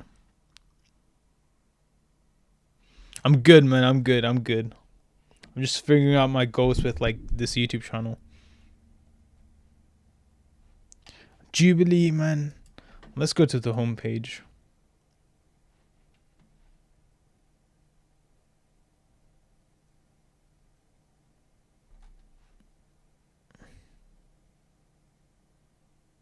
React to drama, it seems like it attracts more content. Yeah, I'm trying out streaming, man. I'm trying to see if I can push like TikTok content a bit more. But I want to figure out how I can be more entertaining. Let's watch this guy react. Let's see what he does. I'm really against plastic surgeries. I'm trying to just show girls that you can be beautiful without surgery. Next prompt, I had plastic surgery. This guy has 3 people reacting with him, man. That's Shein. See, these men always react to content. You keep hiccuping. I see, that's how we do it. Alright, so you add like a clip from the video at the start. Okay, that makes sense. I will just react to this, but then we won't get agent in it, so okay, we'll just use this, copy this, paste, and we'll just steal his video that he stole from someone else. Alright, there we go. What's one of your icks when it comes to guys? When his fingernails are so fucking long. Anything. Just breathing. Yeah, ugh. Unless he plays guitar and his fingernails are long for that. Not that long, right? Cut That's okay, right? My biggest ick is when a guy Is that has too a long? super big ego. I should just cut think it. they're so hot and they're not. What if he's good? Got 100K plays. I just can't. Look at SoundCloud rapper. Come on. Alright, boys, this is gonna be a video. This is gonna be a video. Okay, I'm gonna upload this YouTube channel. These girls are delusional, some shit like that. Alright, this is gonna be a YouTube video. What's one of your icks when it comes to guys? When his College girls reveal their icks. Unbelievable. Alright, let's watch this video, boys. What's one of your icks when it comes to guys? When his fingernails are so I've been to Nepal, fucking boys. long. Anything. Just Not long. breathing. Yeah, ugh. Unless he plays guitar and his fingernails are long for that. Besides that, cut that shit. If he's a SoundCloud rapper. My biggest ick is when a guy Yo, I'm a SoundCloud rapper though. I posted some songs on SoundCloud. I ain't gonna lie, boys. has a super big ego. They just think they're so hot and they're not. What if he's good? Got 100K plays. I just can't. Look at SoundCloud rapper. Come on. Biggest ick is when a guy is under 5'10". I guess like the I made it, boys. I made it. I am exactly 5'10". W. But also L, bro. What the hell? Yo, shout out to my 5'10" under kings, man. Like 5'9", 8, 7, 6, 5, 4 is completely fine. 5'3", yo, that's a rough life out there, but still, man, you got this, kings. Thought of him like bumping into something and being nonchalant about it. When you like are looking at a guy and then they trip and fall. Pretending no one saw it. You like see him trip and fall and then you're like, what the fuck? And it's like, get up. Like, It's like, what the fuck? Why are you falling? when they're a club promoter. If they don't believe in astrology. Bro, what the fuck, this bitch? Yo, is it an L if a girl likes astrology? I feel like that's just like how they are created though. Is it not? Like they're just like, that's their default setting. Every girl likes astrology. You can't hate them for it. Just like every guy likes Andrew Tate. You can't hate a guy for liking Andrew Tate, but the girls hate guys for liking Andrew Tate. So we can hate girls for liking astrology, right? It's the same shit. What Same sign are shit, you? right? Sagittarius. Yikes. Well, I just know we would never work out. I'm a Virgo. Oh yeah, we wouldn't. Yeah. Well, one of them is when a guy trauma dumps on you for 2 hours. Trauma dump. What the hell does that mean? It's when a guy tells you all of his problems and all of his trauma from the past, whatever, 15 years. Yeah, that's an L, boys. Don't do that. I ain't gonna lie. I don't know if I've trauma dumped before, but I've like revealed some like deep shit. And after I said it, I kind of regretted it. I was like, fuck, man, I'm stupid. Why the fuck did I just say that? I said one thing. I'm not gonna reveal what it is, but that's a big mistake. Don't ever show weakness to women. Don't ever show weakness to women, bro. That shit, they're gonna be like, oh, it's okay, but like deep down inside, they're gonna be thinking you're weak and pathetic. So you can't reveal all your cards at the start. Like it's like when you're deep into the relationship and you have like deep trust, that's when you like slowly start like giving away your secrets. But at the start, like you stay strong, king. And you don't reveal your shit to people. Guys should never really open up to you. Not in the first like 2 weeks. Definitely an L. Yup, lol. Yo, I'm 160 centimeters. How much is that? So just don't sound needy. Yeah, don't sound needy. Like don't like use women as your like emotional, like savior. Like they're not your savior. They're not your mother. Okay. Yeah, a lot of people treat girlfriends as their mothers. Don't do that shit, boys. What's one of your icks when it comes to guys? I gotta call my friend. We have an ick list. There's like 100 icks on it. Are you serious? Yes. Yo, girls be writing this shit down, bro. This is what goes down in female group chats. They be talking about their icks and shit. Like, females are always trying to reject men or like disqualify men, and men are always trying to qualify women. So keep that in mind. Women are always trying to disqualify you as like a potential partner. Mommy issues. It's like any bad relationship with their mom. What if he doesn't have a mom? That's even worse. Oh yeah. Can you share the ick list with me? Because it's. To be honest, like that's like saying like I don't fuck with a girl if she doesn't have a dad, if she doesn't have a father, if she's fatherless. I feel like that's kind of deep, like Hamza always says that like it's a red flag if a girl doesn't have a father. What do you guys think? Is that like a valid point? Like is that a bit too like cutthroat? I don't know, man. For a YouTube video, these guys are asking. Lord have mercy, I need to take a seat after that one. She said if he didn't have a mom and the mom abandoned him, that's even worse. That's even worse. What is the brother supposed to do? He can't regenerate a new mom and just go get a new one. If he can't drive. Exactly, that's like the same argument with a female that doesn't have like a father. Like, what's she supposed to do? That's not her fault, you know. Like, I feel sorry for her, man. If a guy Imagine rejecting a girl because she doesn't have a dad, bro. That's crazy. is just wearing flip-flops. Who's your celebrity crush? Kim Taeyong from BTS. What if he has flip-flops? It would be okay. Wait, It would what? be flops. Who's your celebrity crush? Kim Taeyong from BTS. What if he has The way she said that as well, bro. She doesn't really believe that. flip-flops? It would be okay. It would be acceptable. Rules can be broken for certain individuals, yes. One time I was talking to this guy and someone attempted to murder him and he got hit by a car and that just like, it gave me the ick. He would have to limp off and like cry. I got the ick. You got the ick? Is picturing the guy trying to get out of a ball pit. Let me get this straight. Was a person actually out That's just stupid, isn't it? to get him? Yeah, like they got in a fight and then he got out of the car and like the guy attempted to run him over and kill him. But he survived and it's like, I couldn't talk to him anymore. The guy attempted to run him over and kill him. But he survived and it's like, I couldn't talk to him anymore. Bro, what?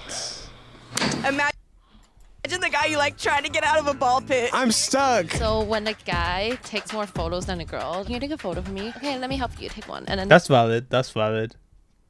That's like when you're feminine. they're like, Yeah, I actually, see. can you take it from this angle and down? Okay, like I'm not your photographer. Asking me to say daddy with my chest. Yeah, Huh? no, I just can't do that. I will never succumb to a man's expectations. She won't succumb to a man's expectations, is that correct? What about you? Okay, I'll succumb, but like this guy told me he was like Hey, yo, what? I mean, it makes sense. 3 steps away from being Jeffrey Dahmer, according to his therapist. And I was like, what the fuck? You can't say that right now because I'm in a hookup. And then he pulled out his kitchen knife and set it on the counter. And I was literally like, And then you got out of there. no, I still fucked him. Hey, it be like that. What's one of your icks? When boys try to be funny. So what if he's funny? Haram. Most of the time Haram. it's just not funny. Knock, knock. Who's there? Interrupting What'd Cal. she say? Boys try to be funny. So what if he's funny? Hey, it be like that. What's one of your icks? When boys try to be funny. So what if he's funny? Most of the time it's just not funny. Knock, knock. Who's there? Interrupting Cal. Interrupting Cal. Moo. Was it good though? yeah, it was That's so good. good. That's a good joke. I think it was the fear combined with like the gigantic cock. Yeah, that's always what gets you. I got the crowds forming right now. Hey, hey. And what's one of your biggest icks? When a guy wears a fanny pack like right here, not like across the shoulder, but like right on the waist. It's a big ick. When he has a Bible verse in his bio. I really hate when guys. Why is that ick? Bible verse in the bio. He's a religious man, you know what I'm saying? Like, why are you hating on religion like that, B? Come on, B. What are you saying? Go lift. When guys lift more than they can handle, I think it's kind of like, why are you doing the wrong technique? Or like Bro, she's just a Jeffrey, bro. We're trying to push to failure. That's what we're trying to do. Shaq, it's time for Rumble, mate. Nah, bro. I ain't when going I'm to Rumble. on the skateboards, right? And they're trying to cross.